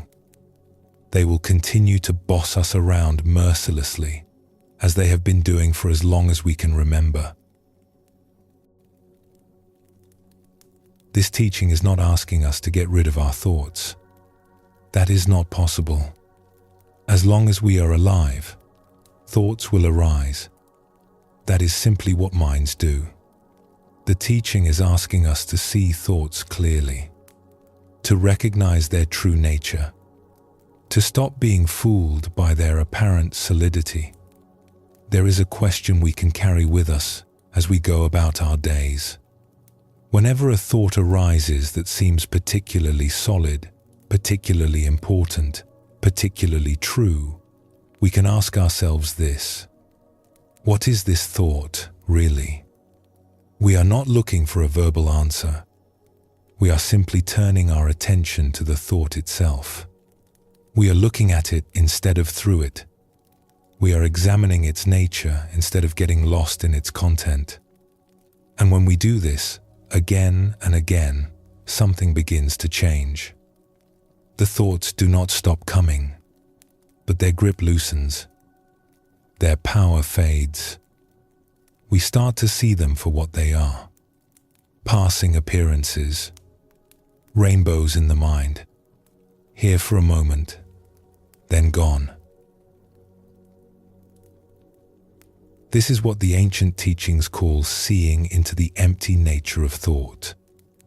The word empty here does not mean meaningless or worthless. It means empty of the solidity we imagine, empty of the permanence we project onto them, empty of the independent existence they seem to have. A rainbow is empty in this sense. It is not nothing. We can see it. We can appreciate its beauty. But it is empty of substance. We cannot grab it or keep it or build anything on it. Our thoughts are the same. They are not nothing. They arise. They have effects. We can work with them wisely, but they are empty of the solidity we give them. They are empty of the power we grant them. When we really see this, something in us relaxes. The Buddha spoke of this in many ways. He said that all things arise from conditions and pass away when conditions change. Nothing has a fixed, permanent, independent existence. Everything is more fluid, more process-like, more dreamlike than it appears. This includes our thoughts. This includes our emotions. This includes everything we experience. It is all arising and passing, appearing and dissolving, like waves on the ocean, like clouds in the sky, like rainbows after rain. Let us return to the experience of sitting quietly and watching the mind. When we first begin this practice, thoughts seem very solid. They come with force. They demand attention. They carry us away before we know what has happened. We spend most of our time lost in thought, following wherever they lead. But as we practice, something shifts. We begin to catch thoughts a little earlier. We begin to see them arise before they carry us off. And in that seeing, something remarkable becomes apparent. Thoughts are amazingly light. They are like wisps of cloud. They are like soap bubbles floating past. When we are lost in them, they seem like mountains we cannot move. But when we actually look at them, they are more like feathers. They have almost no weight at all. This is not just a nice idea. This is something we can actually experience. When we are present enough, still enough, clear enough, we can feel the lightness of thought. We can sense how insubstantial it really is. One moment, there is nothing. Then a thought arises. It seems to come from nowhere. It stays for a brief moment, flickering like a candle flame. And then it is gone, leaving nothing behind. No trace, no residue, just space. And then another thought comes, and another, arising and passing, like bubbles forming and popping, like sparkles of light on moving water. Why is this seeing so liberating? Because most of our suffering comes from taking thoughts too seriously. We believe what they tell us. We treat them as though they are reporting the truth about reality. We let them define who we are, what we can do, what is possible for us. We give them a power they do not actually have. A thought says, "I am not good enough," and we believe it. We feel the weight of it pressing down on us. We shape our lives around it. We hold back from things we might enjoy. We do not try things we might be good at. We carry this thought with us like a heavy stone, when really it is lighter than air. A thought says, "That person does not like me," and we believe it. We change how we act around them. We feel hurt and defensive. We imagine conversations and slights that may never have happened. We build a whole story out of a single passing thought, and then we suffer from the story we have built. A thought says, "Something terrible might happen," and we believe it. We worry. We plan for disasters that may never come. We lose sleep. We miss the peace of the present moment. We sacrifice today's joy for tomorrow's imagined fears. But what if we could see these thoughts for what they are? What if we could recognize them as rainbows, as passing appearances, as insubstantial arisings in the mind? Would they still have the same power over us? When we really see the empty nature of a thought, something softens. The thought may still be there, but it no longer grips us so tightly. We can see it for what it is. It is just a thought, just a small arising in the vast sky of awareness. Here for a moment, then gone. No need to build a life around it. No need to let it define us. No need to treat it as the final truth about anything. There is a traditional image that captures this beautifully. It speaks of the mind as being like the sky, and thoughts as being like clouds that pass through it. The sky is always there. It is vast and open and unchanging. It stretches in every direction, without boundary or edge. It has been there since before we were born. It will be there long after we are gone. It simply is, perfect and complete, needing nothing. Clouds come and go. Sometimes they are light and wispy, drifting lazily across the blue. Sometimes they are dark and heavy, covering everything in grey. Sometimes they build into great towering shapes. Sometimes they gather into storms. Sometimes they part to reveal the sun. But no matter what the clouds do, the sky itself is never disturbed. The sky does not become smaller when clouds appear. It does not get damaged by storms. It does not get better when the clouds clear. It does not prefer sunny days to rainy days. It simply allows everything to pass through, without resistance, without grasping, without complaint. Our true nature is like this sky. It is aware, open, and spacious. It is always present, always clear, always at peace. Thoughts and emotions are like the clouds. They pass through this awareness. Sometimes they are pleasant. Sometimes they are painful. Sometimes they seem to fill the whole mind, like a sky covered completely in grey. But the awareness that knows them is never disturbed. It is never damaged by even the most difficult thought. It is never stained by even the most painful emotion. It is simply there, allowing everything to arise and pass, just as the sky allows clouds to come and go. When we identify with our thoughts, we are like someone who has forgotten the sky and thinks they are a cloud. We feel ourselves being blown about. We feel ourselves changing shape. We feel heavy and dark, or light and airy, depending on what kind of cloud we seem to be. But when we recognize our true nature, when we see that we are the sky and not the clouds, something shifts. We are no longer at the mercy of every passing thought. We can watch them come and go with a kind of gentle interest. We can appreciate them, learn from them, but not be controlled by them. As you go about your daily life, you might experiment with this seeing. When a thought arises, especially one that feels heavy or troubling, see if you can pause for a moment. Instead of diving into its content, instead of believing its story, simply look at the thought itself. What is this?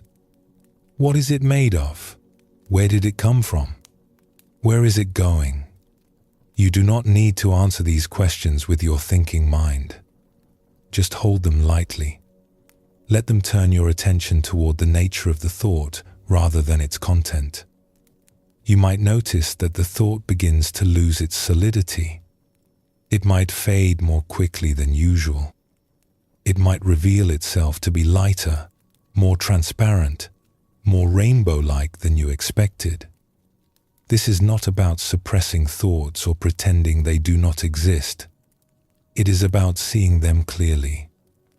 When we see clearly, we are no longer fooled.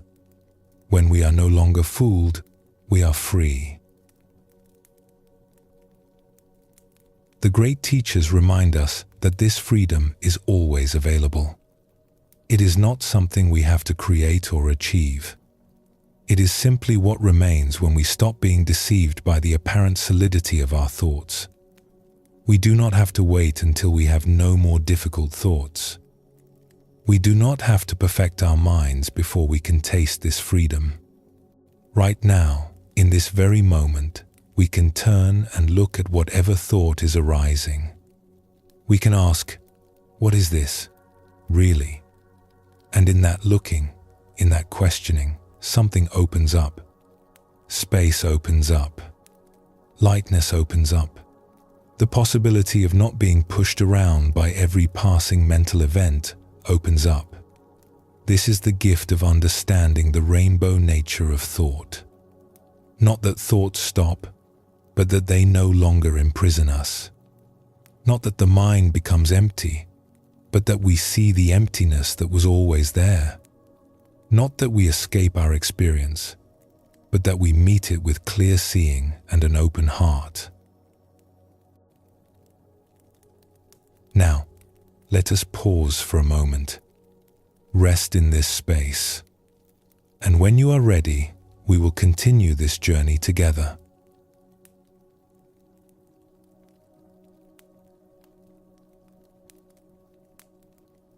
We have been exploring the nature of thought. We have seen how thoughts are like rainbows, appearing vivid and real but without solid substance. We have glimpsed the possibility of watching them arise and pass without being controlled by them. But thoughts do not travel alone. They bring companions with them. And these companions often have more power to move us than the thoughts themselves. We are speaking now of emotions, the feelings that color our experience, the moods that shape our days, the currents of joy and sorrow, fear and love, anger and peace that flow through our lives. Thoughts and emotions are deeply connected. They arise together, influence each other, and create the texture of our inner world. Understanding this connection is essential if we want to find real peace. Have you ever noticed how quickly a single thought can change how you feel? One moment, you are at ease. Your mind is relatively quiet. Your body is relaxed. And then a thought appears. Maybe a memory. Maybe an image of someone. maybe just a few words drifting through your mind. And suddenly, everything shifts. Your mood changes. Your body responds. An emotion has arrived, seemingly out of nowhere. This happens constantly, though we rarely notice it. Thoughts trigger emotions, and emotions in turn give rise to more thoughts. They are like dance partners, moving together, each one responding to the other. The Buddha observed this connection very closely. He spoke of how the mind and body work together, how mental states give rise to physical sensations, and how our inner world shapes our experience of everything around us. What happens in the mind does not stay in the mind. It ripples outward into the body, into our actions, into our whole lives. Let us look at this more closely. Think of someone you love deeply, maybe a family member, maybe a dear friend, maybe someone who has been kind to you in your life. Just bring their face to mind. See them as clearly as you can. Notice what happens inside you.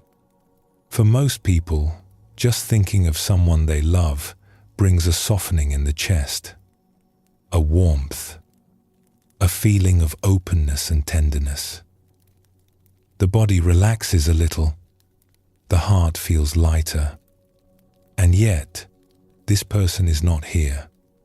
You are not actually seeing them or touching them or hearing their voice. All that is happening is a thought, an image in the mind, a memory. And this small, insubstantial thing, this rainbow-like appearance, has changed how your whole body feels. Now think of someone who has hurt you, someone who has treated you unkindly or unfairly, someone who has caused you pain. Notice what happens now. For most people, just thinking of such a person brings a tightening somewhere in the body, maybe in the chest, maybe in the belly, maybe in the jaw or shoulders. There might be heat. There might be a sense of contraction, of closing down. An uncomfortable feeling arises. Again, this person is not actually here. They are not doing anything to you right now. There is only a thought, only an image in the mind. And yet, the body responds as though the person was standing right in front of you. The emotion arises as though the situation were happening again, right now. This is the power of the connection between thought and emotion. A single thought can open the heart or close it. A single memory can bring peace or stir up old pain. We do not even need to be in the presence of anything real. The thought alone is enough. This is both humbling and freeing to understand. It is humbling because it shows us how easily we can be moved by mere thoughts. We like to believe we are rational beings, making choices based on what is actually happening. But so much of the time, we are reacting to images in our own minds. We are being stirred up by memories and fantasies that have no more substance than dreams. It is freeing because it shows us where the real work lies. If our emotions were caused directly by the world outside us, we would be helpless. We would have no choice but to feel whatever circumstances forced upon us. But if our emotions are triggered by thoughts, and if we can learn to see thoughts clearly, then something changes. A space opens up. A possibility appears. We cannot always control what happens in the world, but we can learn to see what happens in our minds. And in that seeing, a kind of freedom becomes possible. There is a story about someone who discovered this connection in a very direct way. This person was spending time in retreat, away from the busyness of ordinary life, practicing meditation and watching the movements of their own mind. It was a quiet time, a time for stepping back from the rush of daily activities, a time for looking inward with patience and care. The retreat center was peaceful. There was time to sit quietly, time to walk slowly, time to simply be, without all the usual demands and distractions. It was the perfect environment for noticing things that usually slip by unobserved. During this retreat, a memory kept arising. It was the memory of a disagreement with some people. Nothing dramatic. Just one of those situations where people see things differently and feelings get hurt. The kind of thing that happens in families, in workplaces, in communities, everywhere. A difference of opinion that somehow became personal. Words exchanged that left a sting.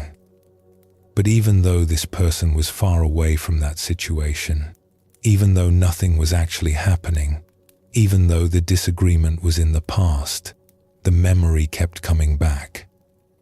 And every time it did, something happened inside.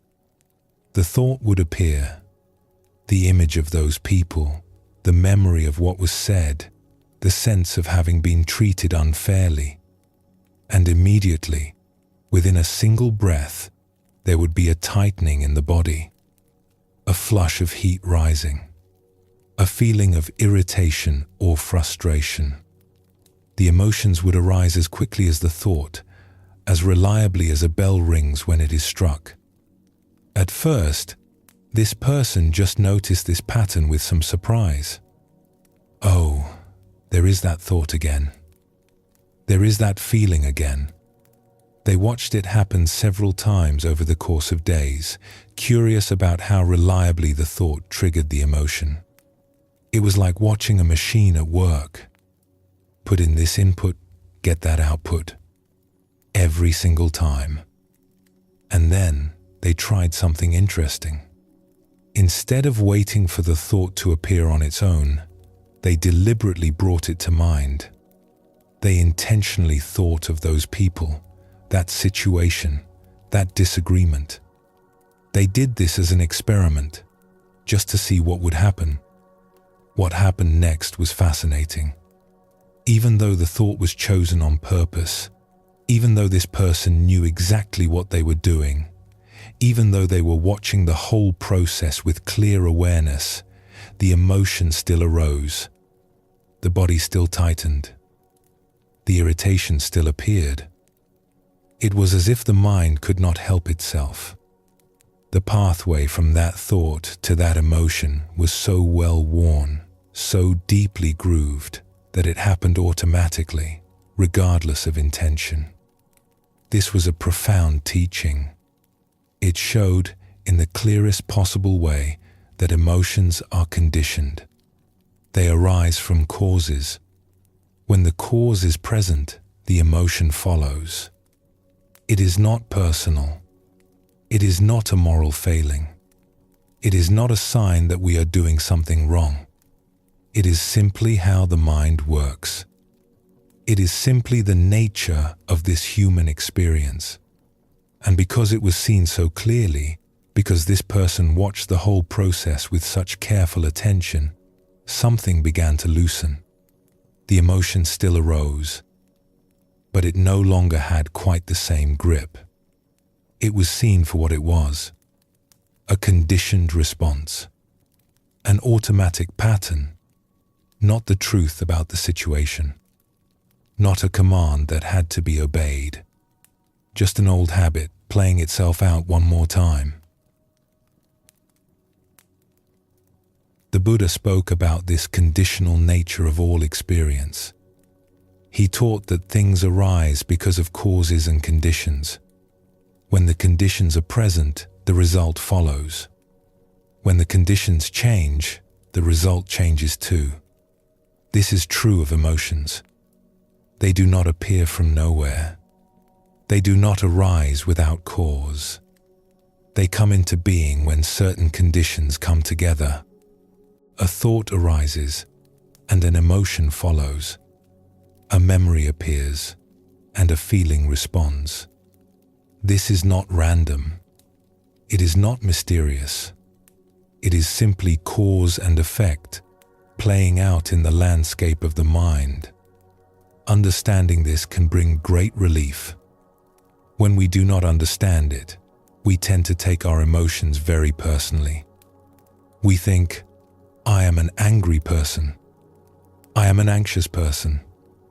I am someone who gets sad easily. We identify with our emotional patterns as though they define who we are. But when we see that emotions arise from conditions, something shifts. We begin to see that emotions are not who we are. They are events that happen. They are weather that passes through. They are responses to causes, not fixed features of our being. This does not mean emotions are unimportant. They are part of our experience. They color our lives. They can be pleasant or painful, helpful or harmful. But they are not permanent. They are not solid. And they are not our deepest identity. One of the most helpful things we can do is learn to notice what triggers our emotions. Often, there is a thought that comes just before the feeling. A memory, an image, a few words passing through the mind. This trigger thought is like a match that lights a fire. Without the match, there would be no flame. And even a tiny match can start a very large fire. If we can begin to notice these trigger thoughts, we gain something precious. We start to see the process as it unfolds.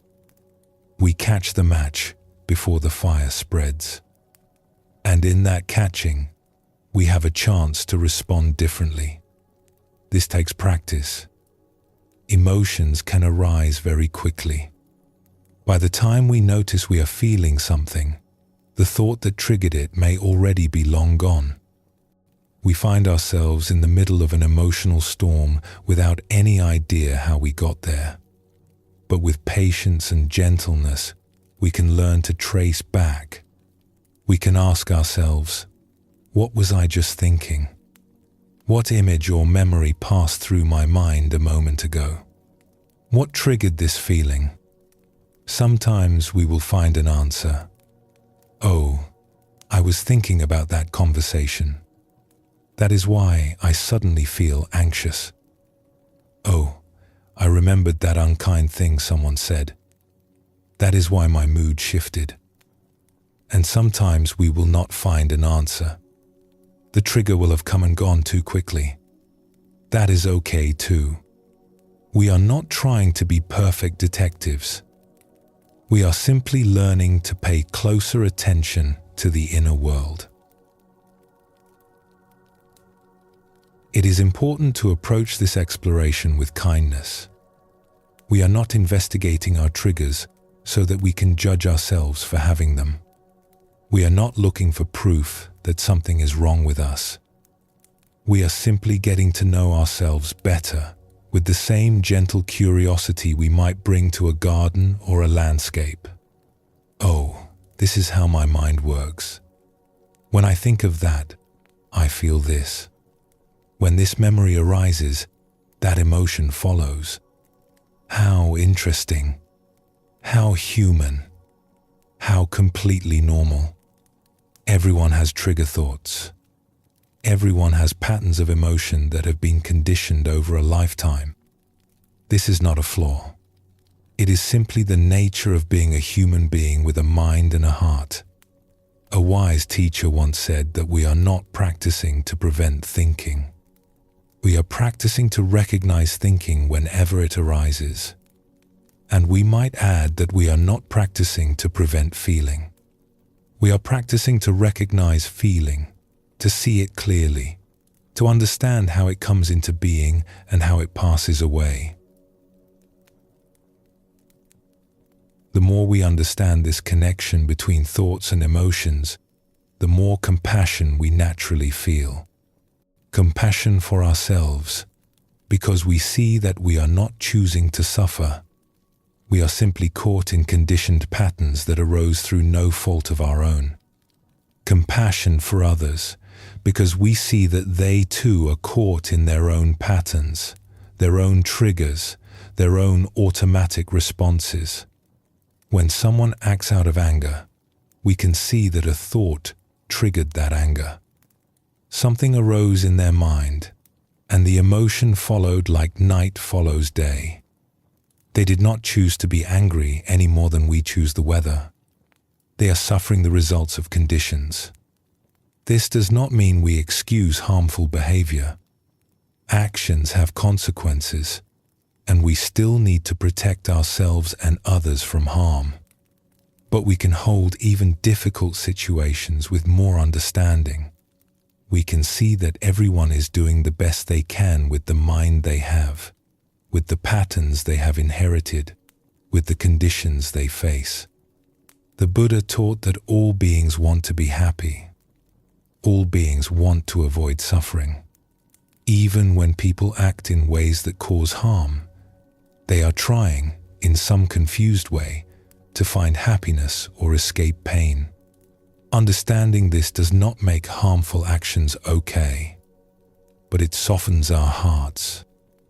It helps us respond with wisdom rather than react with more anger. There is another gift that comes from understanding this connection. We can begin to use it wisely. If certain thoughts reliably trigger difficult emotions, we can learn to notice those thoughts and not follow them so quickly. We can see the match before it lights the fire. We do not have to add fuel. We can let the thought pass without feeding it with our attention. And if certain thoughts reliably bring peace and openness, we can learn to cultivate them. We can intentionally bring to mind thoughts of gratitude, of loving kindness, of appreciation for what is good in our lives. These thoughts will trigger their own emotions: warmth, ease, contentment, joy. This is not about pretending or forcing ourselves to feel things we do not feel. It is about understanding how the mind works and using that understanding skillfully. If we are going to think anyway, we might as well think thoughts that lead toward peace. The Buddha taught practices specifically designed to cultivate wholesome emotions. Practices of loving kindness, where we deliberately bring to mind the wish for ourselves and others to be happy, to be peaceful, to be free from suffering. Practices of compassion, where we open our hearts to suffering with the wish for it to be relieved. Practices of appreciative joy, where we celebrate the happiness and success of others. Practices of gratitude, where we call to mind what we have received and let ourselves feel thankful. These practices work because of the connection between thought and emotion. When we think thoughts of kindness, kindness arises in the heart. When we think thoughts of gratitude, gratitude fills us. When we bring to mind the wish for someone to be happy, we feel that happiness ourselves. We are using the natural workings of the mind to move ourselves toward greater well-being. This is one of the beautiful things about understanding how the mind works. The same mechanism that can trap us in cycles of worry and resentment can also lift us into peace and love. It all depends on what we feed our attention. It all depends on which pathways we choose to walk. As you go through your days, you might begin to notice this dance between thoughts and emotions. When you feel a shift in your mood, see if you can pause and look back. Was there a thought that came just before? Was there a memory, an image, a worry that passed through your mind? You do not have to analyze it deeply. Just notice, oh, that thought seems to have triggered this feeling. How interesting. When you find yourself in a difficult emotional state, see if you can identify what you were thinking about. Sometimes just seeing the trigger clearly is enough to take some of the charge out of the emotion. It is like discovering that the monster in the dark is just a coat hanging on a chair. Once you see it clearly, it loses its power to frighten. And when you want to cultivate more positive states, experiment with bringing good thoughts to mind. Think of someone you love. Remember a time when you felt grateful. Recall an act of kindness you witnessed or received. Notice what happens in your body and heart as you do this. You may find that you have more power to shape your inner weather than you ever realized. We are not at the mercy of our emotions. This is one of the most liberating things we can learn. Emotions arise from conditions. When we understand the conditions, we have some influence over the process. Not complete control. We cannot simply decide to never feel sad or afraid or hurt. Emotions have a life of their own, and they will come whether we want them to or not. But we have some influence, some space to work with what arises, some freedom to respond rather than just react blindly. This is the gift of awareness.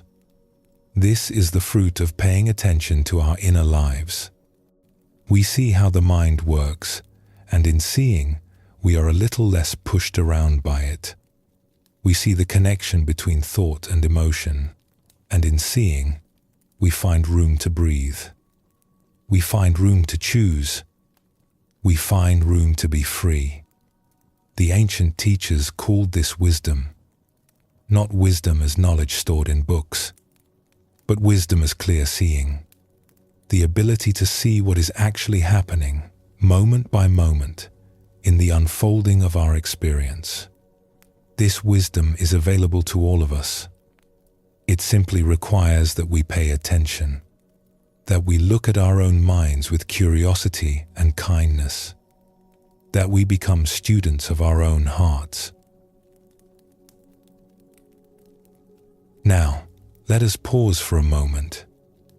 Take a gentle breath and let your body relax. And when you are ready, we will continue.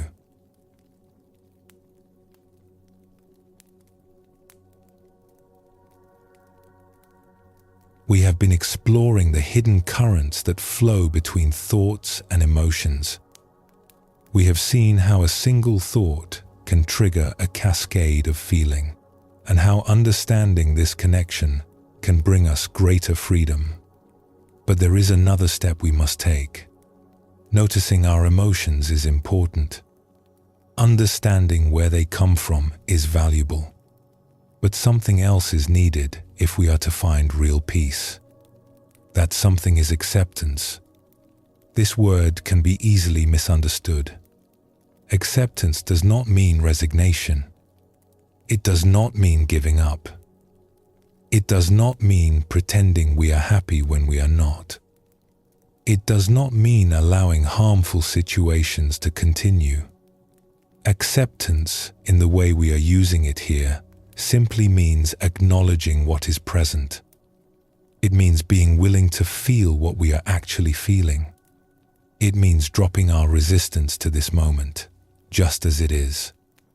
And this, it turns out, makes all the difference. There is a simple truth that runs through all the ancient teachings. Whatever we resist persists. Whatever we fight against grows stronger. The more we push away our experience, the more tightly it grips us. Think about a time when you tried not to feel something. Maybe you were sad and told yourself you should not be sad. Maybe you were afraid and tried to push the fear away. Maybe you were angry and judged yourself for feeling that anger.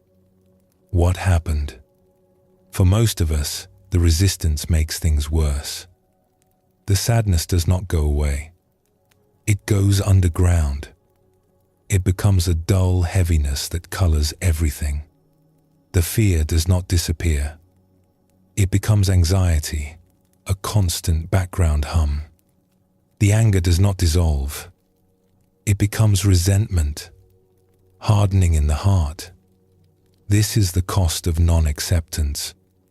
We spend enormous energy trying not to feel what we feel. And in the end, we feel it anyway, only now with an extra layer of struggle on top. The Buddha pointed to this truth when he spoke of the two arrows. He said that when we experience something painful, it is like being struck by an arrow. This is the first arrow. It hurts. There is no avoiding it. Pain is part of life. But then, he said, we often shoot ourselves with a second arrow. This second arrow is our resistance to the first. It is our anger that we are in pain. It is our fear that the pain will never end. It is our judgment that we should not be hurting, that something is wrong with us for feeling this way. The first arrow is unavoidable. Life brings difficulty. But the second arrow is optional. We add it ourselves, and it often causes more suffering than the first. Acceptance is learning not to shoot the second arrow. It is feeling the first arrow fully, without adding resistance. Let us look at how this works with emotions. The first step, as we have discussed, is recognition. We need to know what we are feeling. This sounds simple, but it is not always easy. Emotions can be confusing. They can blend into each other. They can hide beneath the surface, influencing us without our awareness. Some people find it quite difficult to name what they are feeling. They know something is happening inside, some discomfort or unease, but they cannot quite identify what it is. They might go through entire days feeling off without knowing why. Others might think they know what they are feeling, but they are actually mislabeling it. They call something sadness when it is really loneliness.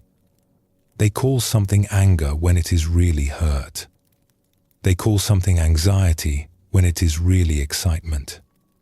Getting clear on what is actually present is important. When we name something accurately, something shifts.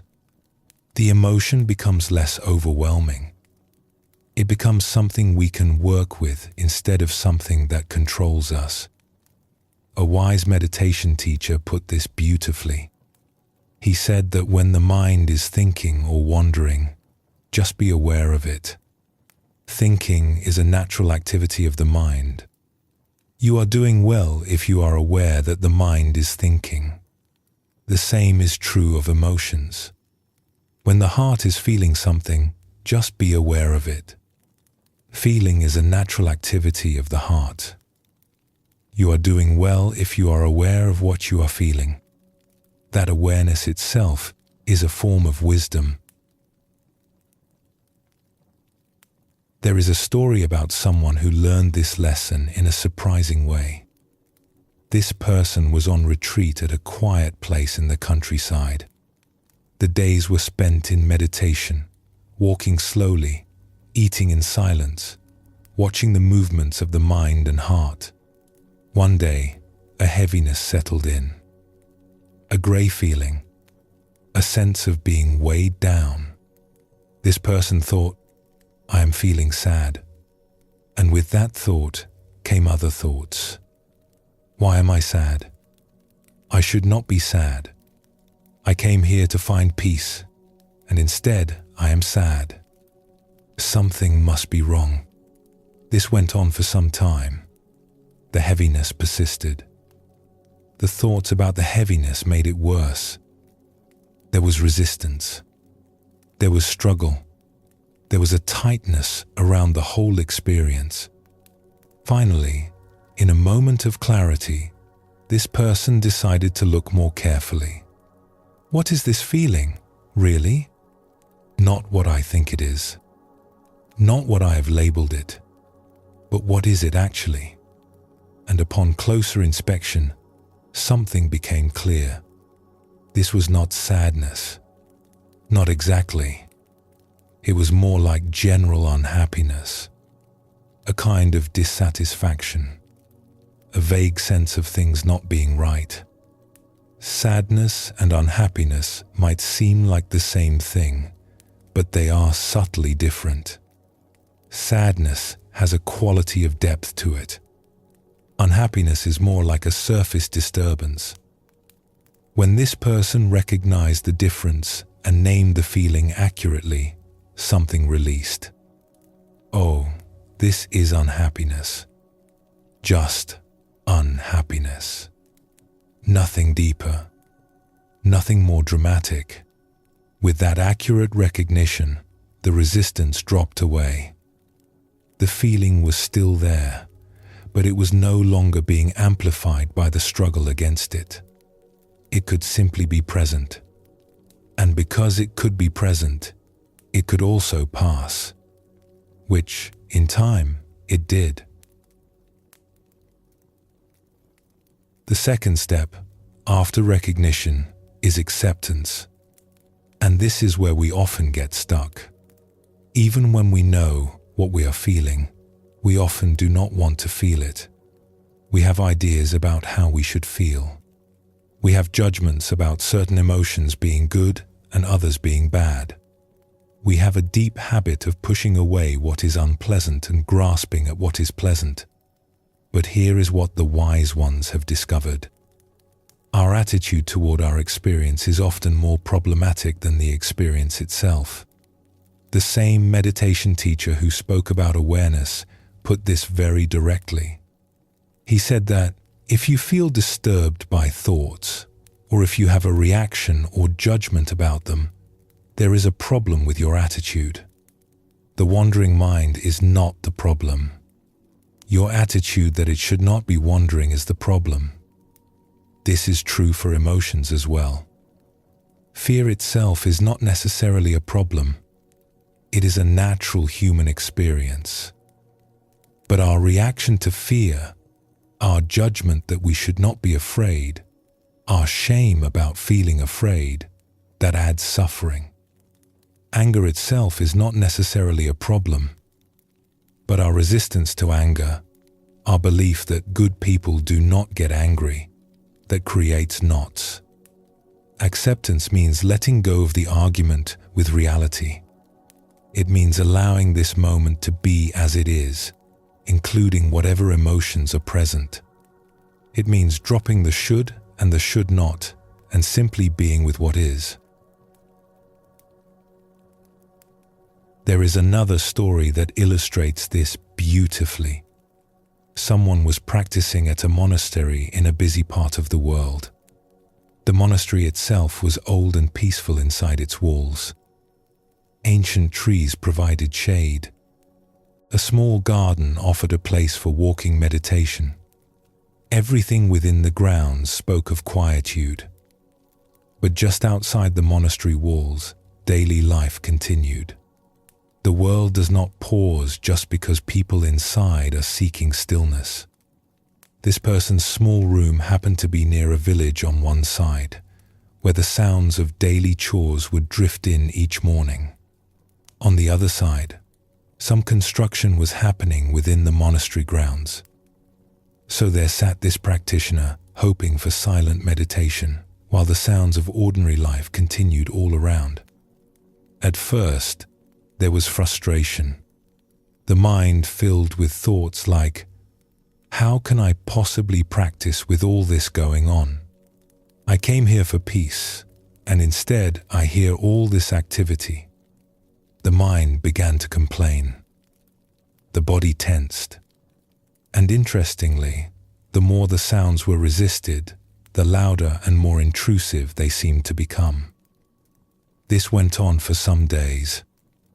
Frustration, resistance, struggle. The sounds continued. The inner difficulty grew. Then something shifted. In a moment of tired honesty, When the resistance had simply worn itself out, this person looked directly at what was happening inside. Not at the sounds outside, but at the experience within. And what was seen was very clear. This is complaining mind. That was all. A simple, clear recognition. Oh, this is what the mind does when it does not accept what is present. This is the mind creating its own difficulty on top of the sounds. With that simple recognition, something released. The sounds did not stop. Nothing changed in the external world, but the relationship to it all transformed completely. The struggle dropped away. The resistance softened. There were just sounds now. Just part of this moment, like the breath, like the heartbeat, like the light coming through the window. From that point on, the practice became much easier. Not because circumstances changed, but because acceptance arrived. The same sounds that had seemed so difficult became simply sounds. The mind could rest. Peace was found, not by escaping the world, but by no longer fighting it. How do we know when we are not accepting what is present? There is a simple sign. Struggle. Whenever we feel like we are struggling, whenever there is a sense of fighting against our experience, that is a signal. It tells us that somewhere, in some way, we are not accepting what is here. This is actually useful information. We can use the feeling of struggle as feedback. Oh, I am struggling. That means I am resisting something. What am I not accepting right now? Sometimes the answer is obvious. We are not accepting a difficult emotion. We are not accepting a painful situation. We are not accepting something about ourselves. Sometimes the answer is more subtle. We might be resisting something so quietly that we did not even notice. A slight tension, a background unease, a vague sense of things being not quite right. But the struggle always points to the same thing. Somewhere there is non-acceptance, and somewhere there is an opportunity to soften. Acceptance does not mean we have to like what is present. This is an important point. We can accept that we are feeling fear without liking the fear. We can accept that we are in a difficult situation without enjoying it. Acceptance is not approval. It is simply acknowledgement. It is simply the willingness to be with what is. In fact, acceptance often makes room for things to change. When we stop fighting our experience, energy is freed up. We are no longer spending all our resources on resistance. We can begin to respond more wisely. We can take action if action is needed.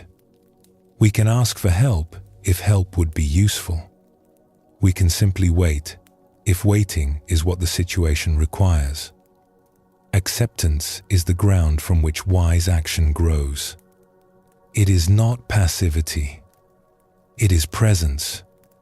It is being fully here, with things as they are, so that we can see clearly what, if anything, needs to be done.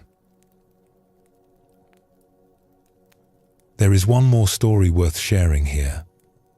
Someone was on retreat at a meditation center.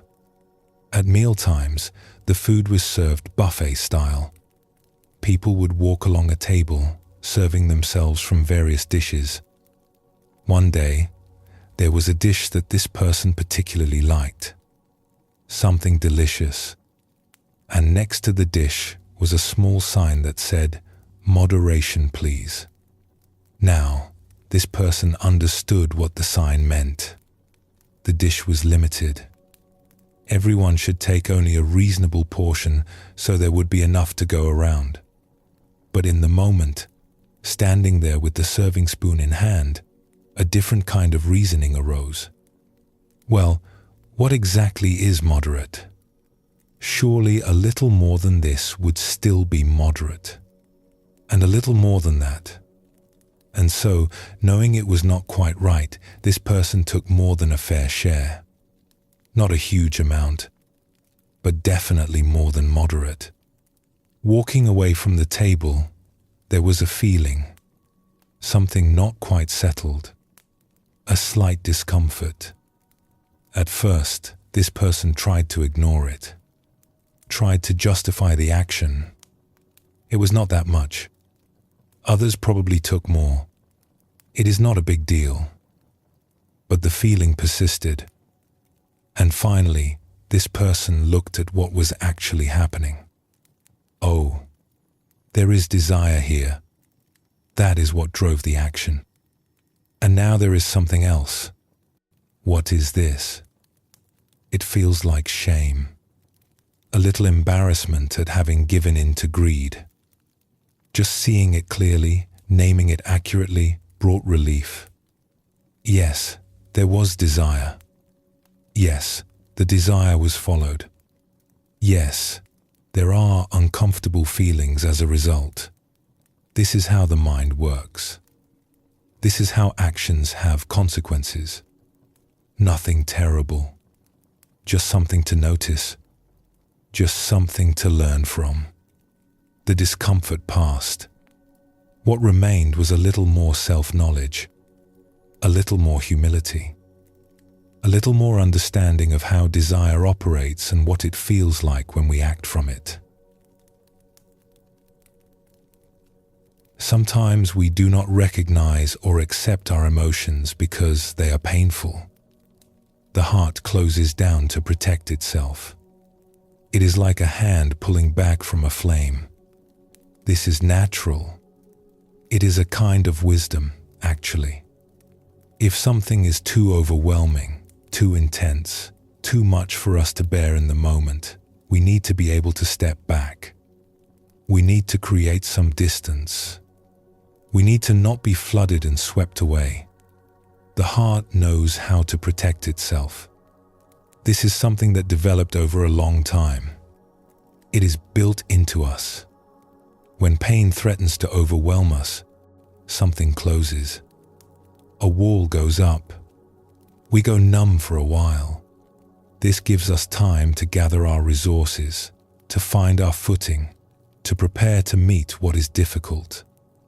But sometimes this protection becomes a habit. We close down not just to overwhelming things, but to all difficult emotions. We live defensively, always trying to avoid feeling what we do not want to feel. We become experts at distraction, at denial, at keeping ourselves busy so we do not have to face what is inside. The cost of this is high. We miss a lot of our lives. We become numb, not just to pain, but also to joy. The same walls that keep out suffering also keep out love. The same numbness that protects us from sorrow also prevents us from feeling fully alive. So we need to find a balance. We need to learn to open to our emotions, to feel them fully, to let them move through us like weather moving through the sky. And we also need to respect our limits. We need to know when to step back, when to take a break, when to get support from others. This is especially true for old pain, for traumas that may have left deep marks on the heart. These need to be approached gently, slowly, with great care, not forced open before we are ready, not pushed through with brute determination, but met with patience and kindness, perhaps with the help of a skilled guide or a trusted friend, and allowed to heal in their own time, at their own pace. The Buddha compared this to the care we would give to a wound. We would not ignore it and hope it goes away, but we also would not poke at it constantly or rip off the bandage before it was ready. We would tend to it with wisdom and patience, giving it what it needs to heal. As you go through your days, you might notice moments when you are resisting your experience. Maybe you wake up feeling tired and immediately start arguing with the tiredness. I should not be tired. I got enough sleep. What is wrong with me? Notice the resistance. Notice the struggle. And see if you can soften into acceptance. I am tired. This is what tiredness feels like. It is here, right now. Let me just be with it, just for this moment, without fighting. Maybe you are in a conversation and you feel irritation rising. And immediately, you start judging yourself for being irritated. I should not feel this way.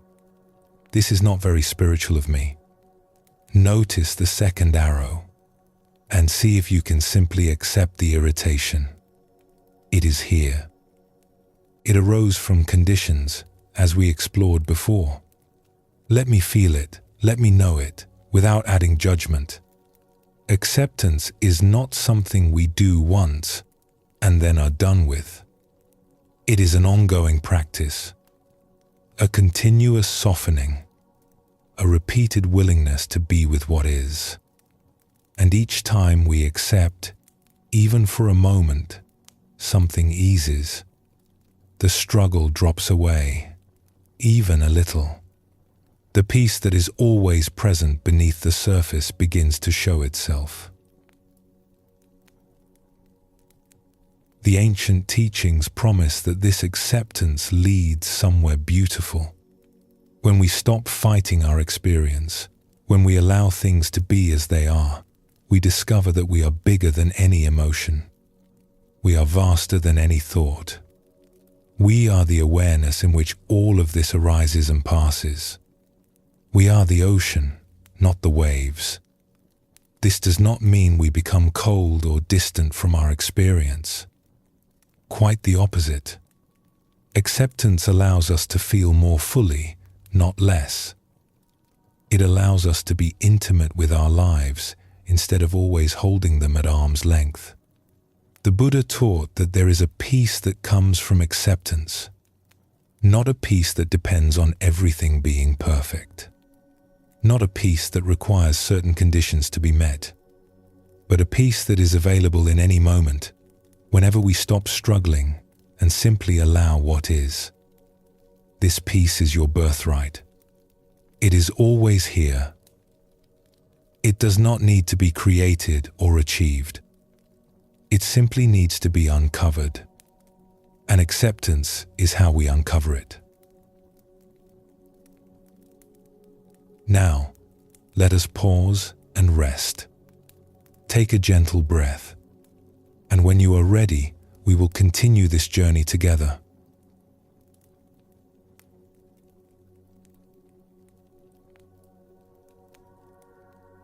We have traveled far together on this journey. We have explored the connection between thoughts and emotions, those hidden currents that shape our inner weather. And we have practiced the gentle art of acceptance, learning to be with our experience rather than fighting against it. Now we come to another teaching, the one that ties everything together, the one that offers the deepest freedom. It is the teaching of non-identification, learning to experience our thoughts and emotions fully, completely, while not taking them to be who we are. This teaching is like a key that unlocks a door we may not have known was there. On the other side of that door is a spaciousness we have always longed for, a peace that does not depend on circumstances, a freedom that nothing can take away. There is a way we usually relate to what arises in our minds. It is so automatic that we rarely notice we are doing it. It is woven into the very language we speak. When happiness comes, we say, I am happy. When sadness visits, we say, I am sad. When fear arises, we say, I am afraid. When peace settles in, we say, I am peaceful. Do you hear the pattern? I am this. I am that. We take each passing state and make it into our identity. We become the emotion. We are the thought. We fuse with whatever is arising, as if we and it were one and the same thing. This is so natural, so built into how we speak and think, that it seems like the only possibility. Of course I am sad when sadness is here. What else would I be? How else could I describe it? But the ancient teachers noticed something important. This identification, this I am, creates a kind of trap. When we become our emotions, we are completely at their mercy. When anger arises and we think I am angry, we are anger. There is no space between us and the feeling. No room to breathe. No freedom to respond with wisdom. We are swallowed whole. But there is another way to relate to what arises. A gentler way. A wiser way. Instead of I am angry, we can notice anger is present. Instead of I am afraid, we can observe fear is visiting right now. Instead of I am sad, we can recognize sadness is moving through. This might seem like a small shift, just a change in words, but it opens up something vast. It is like stepping back from a painting to see the whole picture. It is like realizing that you are not the weather, but the sky through which the weather passes. Let us feel into this difference together. Imagine that anger has arisen in you. Something has happened and there is heat in the body, tension in the chest, energy wanting to move. In the usual way, you would think, I am angry. And in that moment, you become the anger. You are identified with it. You see through its eyes. You think its thoughts. You feel its urgency. There is no separation between you and the emotion. Now imagine the same situation, but with a different relationship. Anger has arisen. You notice it. You feel the heat, the tension, the energy. But instead of I am angry, there is simply, oh, this is what anger feels like. This is how anger appears in the body. This is the texture of anger, the flavor of it. Can you sense the difference? In the second way, you are not the anger. You are the awareness that notices anger. You are the space in which anger appears. The anger is there, yes. You are not denying it or pushing it away. But you are not lost in it either. You are present with it, alongside it, larger than it. This is non-identification. This is freedom. The Buddha spoke of this in a beautiful teaching. He said that these states, not having been, come into being, and having been, they vanish. Read that again slowly. These states, not having been, come into being, and having been, they vanish. Before the anger arose, it was not there. Then conditions came together, and it appeared. It came into being from nothing. And then, as conditions changed, it faded. It vanished back into nothing. It was never permanent. It was never solid. It was just a visitor passing through.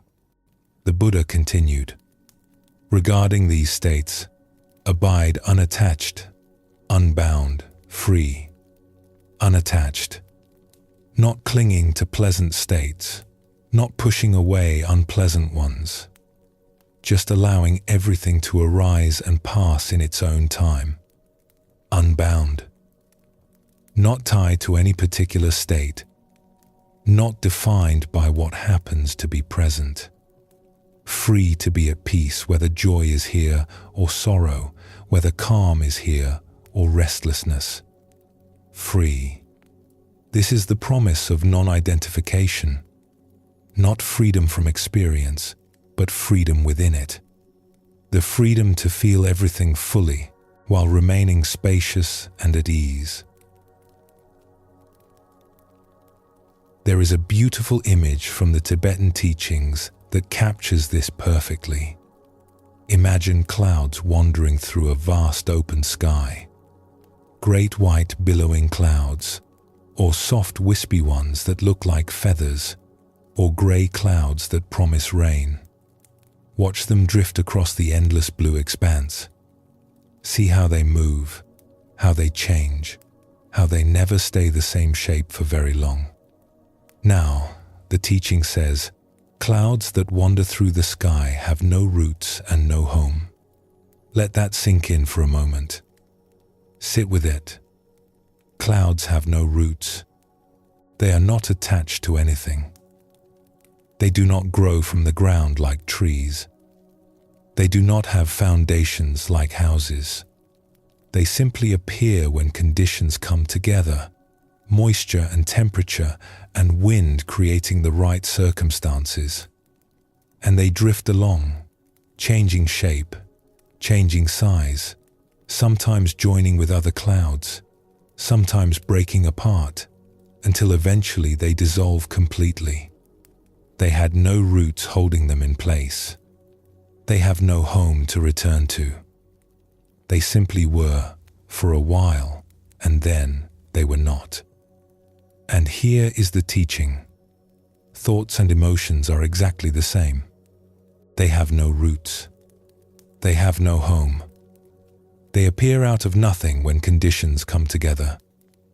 A memory arises. A thought triggers a feeling. Circumstances evoke a response, and suddenly there is an emotion. It seems so real, so solid, so important. It seems like it has always been here and will always be here. But it too is just a cloud. It stays for a while, and then it dissolves back into nothing. It was never attached to anything. It was never permanent. It was just passing through, like clouds through the vast sky. We sometimes laugh at the idea of a cloud having roots. Imagine a cloud with a root system going down into the earth, like a tree. The image is absurd. Clouds do not work that way. Everyone knows this. But we do not find it strange to treat our thoughts and emotions as if they had roots. We act as if they are permanent fixtures. We build our identity around them. We say, I am an anxious person, as if anxiety were rooted in us like an oak tree. We say, I have always been this way, as if our emotional patterns were as fixed as mountains. But thoughts and emotions are not rooted. They are clouds. They drift through. They change shape constantly. They are here, and then they are somewhere else, and then they are gone. When we really see this, something lightens. We do not have to carry our emotions as if they were heavy stones. We do not have to defend our thoughts as if they defined us. We can let them come and go, like clouds, like weather, like the play of light on water. Now, it is important to say something here about difficult emotions. Some emotions seem to offer us something. They seem sweet, even as they cause us difficulty. This is especially true of certain states like resentment, or righteous anger, or self-pity. The Buddha described this with a vivid image. He spoke of certain states as having a poisoned root and a honeyed tip. Think about what this means. The tip is sweet. There is something almost pleasurable about nursing a grievance, something satisfying about feeling wronged. Something energizing about being angry at someone who has treated us unfairly. We taste the honey and it seems good. But the root is poison. Underneath that sweet surface, these states eat away at our peace. They disturb our sleep. They keep us trapped in stories of the past. They separate us from the people around us. The more we feed them, the more we suffer. This is why non-identification is so valuable. When we are identified with such states, we taste only the honey. We do not see the poison. We think, I am right to feel this way. This anger is justified. I deserve to feel this resentment. But when we step back into awareness, when we see the emotion as a cloud passing through rather than who we are, we begin to see more clearly. We can taste the honey, yes, but we can also sense the poison at the root. And sensing it, we are less likely to keep drinking. Non-identification does not mean we become cold or distant from our experience. This is a common misunderstanding. Some people hear teachings about not identifying with emotions and think they are being asked to become detached, unfeeling, like a stone. But that is not it at all. Non-identification actually allows us to feel more fully, not less. When we are identified with an emotion, when we are caught in it, we often cannot feel it clearly. We are too busy being it to actually experience it. There is a kind of fog, a confusion, a lostness. But when we step back into awareness, when we become the space in which the emotion appears rather than the emotion itself, we can feel it completely.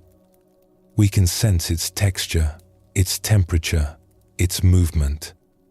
We can be intimate with it in a way that was not possible when we were lost in it. This is one of the beautiful paradoxes of the path. By holding our experience more lightly, we can feel it more deeply. By not clinging so tightly, we can be more fully present. How do we practice this non-identification in daily life? It begins with noticing the language we use, both out loud and in our own minds. When an emotion arises, see if you can catch the moment of identification. See if you can notice when you are about to say or think I am this. And then, gently, experiment with a different way. Instead of I am worried, try worry is here right now. Instead of I am so frustrated, try frustration has come to visit. Instead of I am lonely, try loneliness is present in this moment. This is not about denying what you feel. Please understand this clearly. It is about relating to it differently. You are still acknowledging the emotion. You are still being honest about what is present. You are not pretending to feel something other than what you feel. But you are not collapsing into it. You are not becoming it. You are remaining as the awareness in which it appears. At first, this might feel awkward or artificial. We are so used to the I am pattern that anything else can seem strange. It might feel like you are playing a trick on yourself or using some kind of technique. But with practice, it becomes more natural. It begins to feel like the truth, which it is. And the freedom it brings is unmistakable. You might also try this in moments of pleasant emotions, not just difficult ones. When joy arises, instead of I am so happy, notice joy is here. When peace settles in, instead of I am finally at peace, try peace has arrived. This way, we learn not to grasp at pleasant states any more than we push away unpleasant ones. We hold everything lightly. We let everything come and go. There is a spaciousness that opens up when we stop identifying with every passing state. Think about it. If you are your anger, then when anger is here, that is all you are. There is no room for anything else. But if anger is just something arising in awareness, then awareness is still vast. It contains the anger, but it also contains everything else. The sounds in the room, the feeling of the breath, the light coming through the window, the possibility of kindness and wisdom. This spaciousness is always available. It is not something we have to create. It is simply what is revealed when we stop contracting around our experience. When we stop making each emotion into a prison, we find that we were never really imprisoned at all. The Thai forest master Ajahn Chah used to point to this spaciousness often. He would say that the mind is like water. If you put a handful of salt in a small cup of water, the water becomes too salty to drink. But if you put that same handful of salt in a large, fresh lake, the water is hardly affected at all. The salt dissolves into the vastness. Our emotions are like that salt. If we are contracted, identified, small, then each emotion overwhelms us. But if we can remember our true vastness, if we can rest in the spaciousness of awareness itself, then emotions can come and go without overwhelming us. They dissolve into the lake of our being. As you move through your days, you might begin to notice moments of identification and moments of freedom. They alternate like waves, like breathing in and breathing out. You might be going about your business when some emotion arises, and you might watch yourself contract around it, become it, lose yourself in it. You might spend minutes or hours identified with a mood, completely absorbed in its world. This is not a failure. This is simply what happens. It is part of being human. It is what we have done for most of our lives. But then, at some point, you might remember. You might notice that you have become the emotion. And in that noticing, something shifts. You step back into awareness. The emotion is still there, but now you are larger than it. Now you are the space in which it floats. Now you can feel it without being it. This remembering is the practice. Again and again, we forget. Again and again, we remember. We get lost in the clouds, and then we recognize that we are the sky. We become the weather, and then we recall our true nature as the space in which weather happens. This is the rhythm of the path. There is no final arrival, no permanent state of freedom that we reach and then keep forever. There is just this ongoing dance of forgetting and remembering, losing ourselves and finding ourselves again, contracting and expanding over and over. And that is perfectly okay. That is how it works. That is the practice. Each time we remember, it gets a little easier. Each time we step back into awareness, the pathway becomes a little more familiar.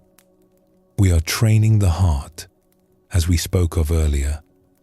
We are wearing a gentle groove in the mind that leads toward freedom. The groove becomes deeper with use.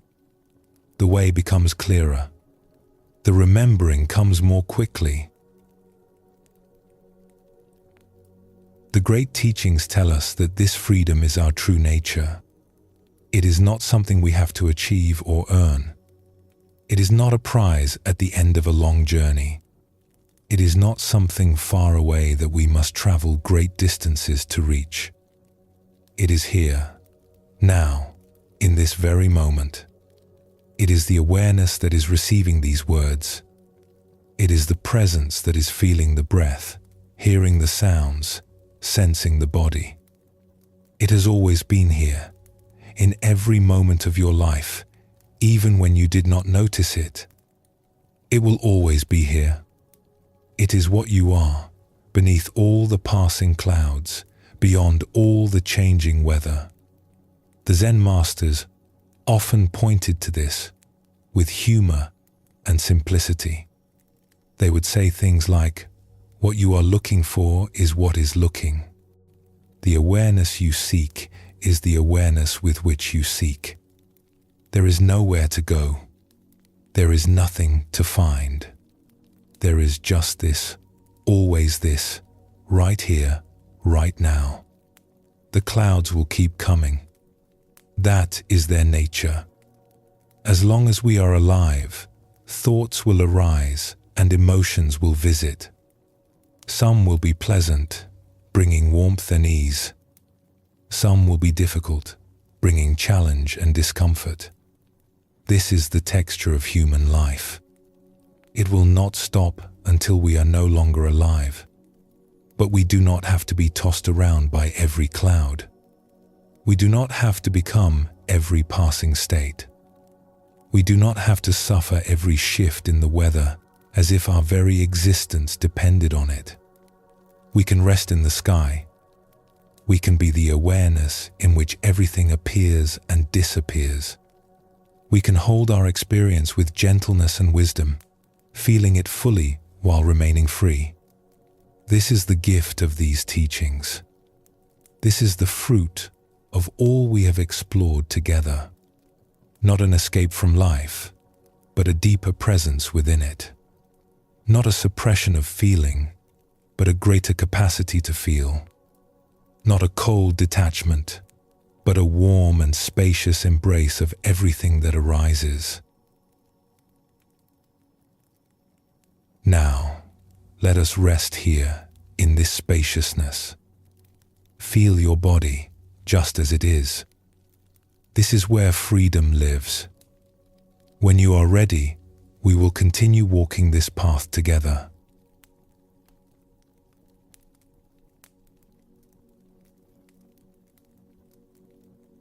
We have learned so much together on this journey.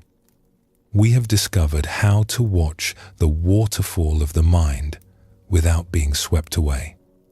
We have practiced recognizing thoughts and emotions as they arise, seeing them clearly, accepting them gently. We have glimpsed our true nature as the vast sky in which all clouds pass. This is beautiful and important work. It clears the ground. It removes the weeds. It makes space. But a garden is not only about removing what does not belong. It is also about planting what we wish to grow. It is about nurturing, tending, cultivating. It is about filling the space with beauty. There is a lovely image that captures the spirit of this practice.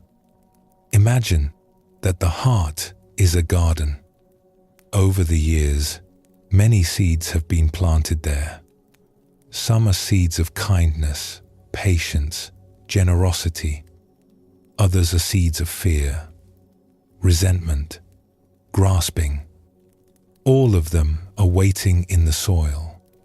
Whichever seeds we water will grow. Whatever we give our attention to will strengthen. This is simply how gardens work. This is simply how minds work. The practice of cultivating wholesome states is the practice of choosing what to water. When we practice loving kindness, we water the seeds of love. When we practice gratitude, we water the seeds of appreciation. When we practice compassion, we water the seeds of care. Over time, the garden transforms. What was once overgrown with weeds becomes lush with flowers. What was once tangled and confused becomes ordered and beautiful. Not through force, but through gentle, consistent tending. This is the work of a lifetime. There is no finish line. There is no moment when the garden is done and we can stop tending it. But that is okay. The tending itself is the joy. The practice itself is the reward. Let yourself settle into this moment. Feel your body resting. Feel your breath moving gently. Bring to mind someone you care about, someone whose face brings a natural warmth to your heart. See them clearly, and silently, gently offer them a wish. May you be happy. May you be at peace. Notice what arises in your own heart as you do this. Perhaps a softening, perhaps a warmth. This is loving kindness. This is the natural movement of the heart toward what is good. Now turn that same wish toward yourself. May I be happy. May I be at peace. Let yourself receive your own kindness. Let yourself be included in your own circle of care. And finally, extend the wish outward, as far as feels natural. To others you know, to people you have never met, to all beings everywhere. May all beings be happy. May all beings be at peace. Rest in this feeling for a moment. Let it fill you. Let it overflow. This is the garden of the heart, blooming.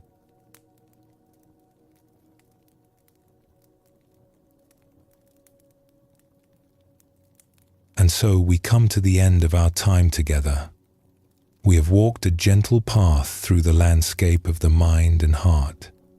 We have learned that the waterfall of thought is not something to fight, but something to befriend. We have discovered that we can notice, accept, and let go. We have glimpsed the vast sky of awareness that holds all our passing clouds. And we have remembered something important, something that was always true, even before we heard these teachings. That peace is not far away. It is here, in this breath, in this moment, waiting patiently to be noticed. You do not need to hold on to anything from this journey. The teachings will live in you in their own way, surfacing when you need them, guiding you gently back when you wander. Trust yourself. Trust your own heart. Trust the wisdom that is already within you, the kindness that is your nature, the peace that cannot be taken away. As you return to your day, to your life, to whatever comes next, may you carry with you a little more ease, a little more spaciousness, a little more tenderness toward yourself and all beings. May you be happy. May you be peaceful. May you be free. Thank you for walking this path. The journey continues, one breath at a time, one moment at a time, for as long as you live. Sleep well, and thank you for joining us here at Sleepy Monk.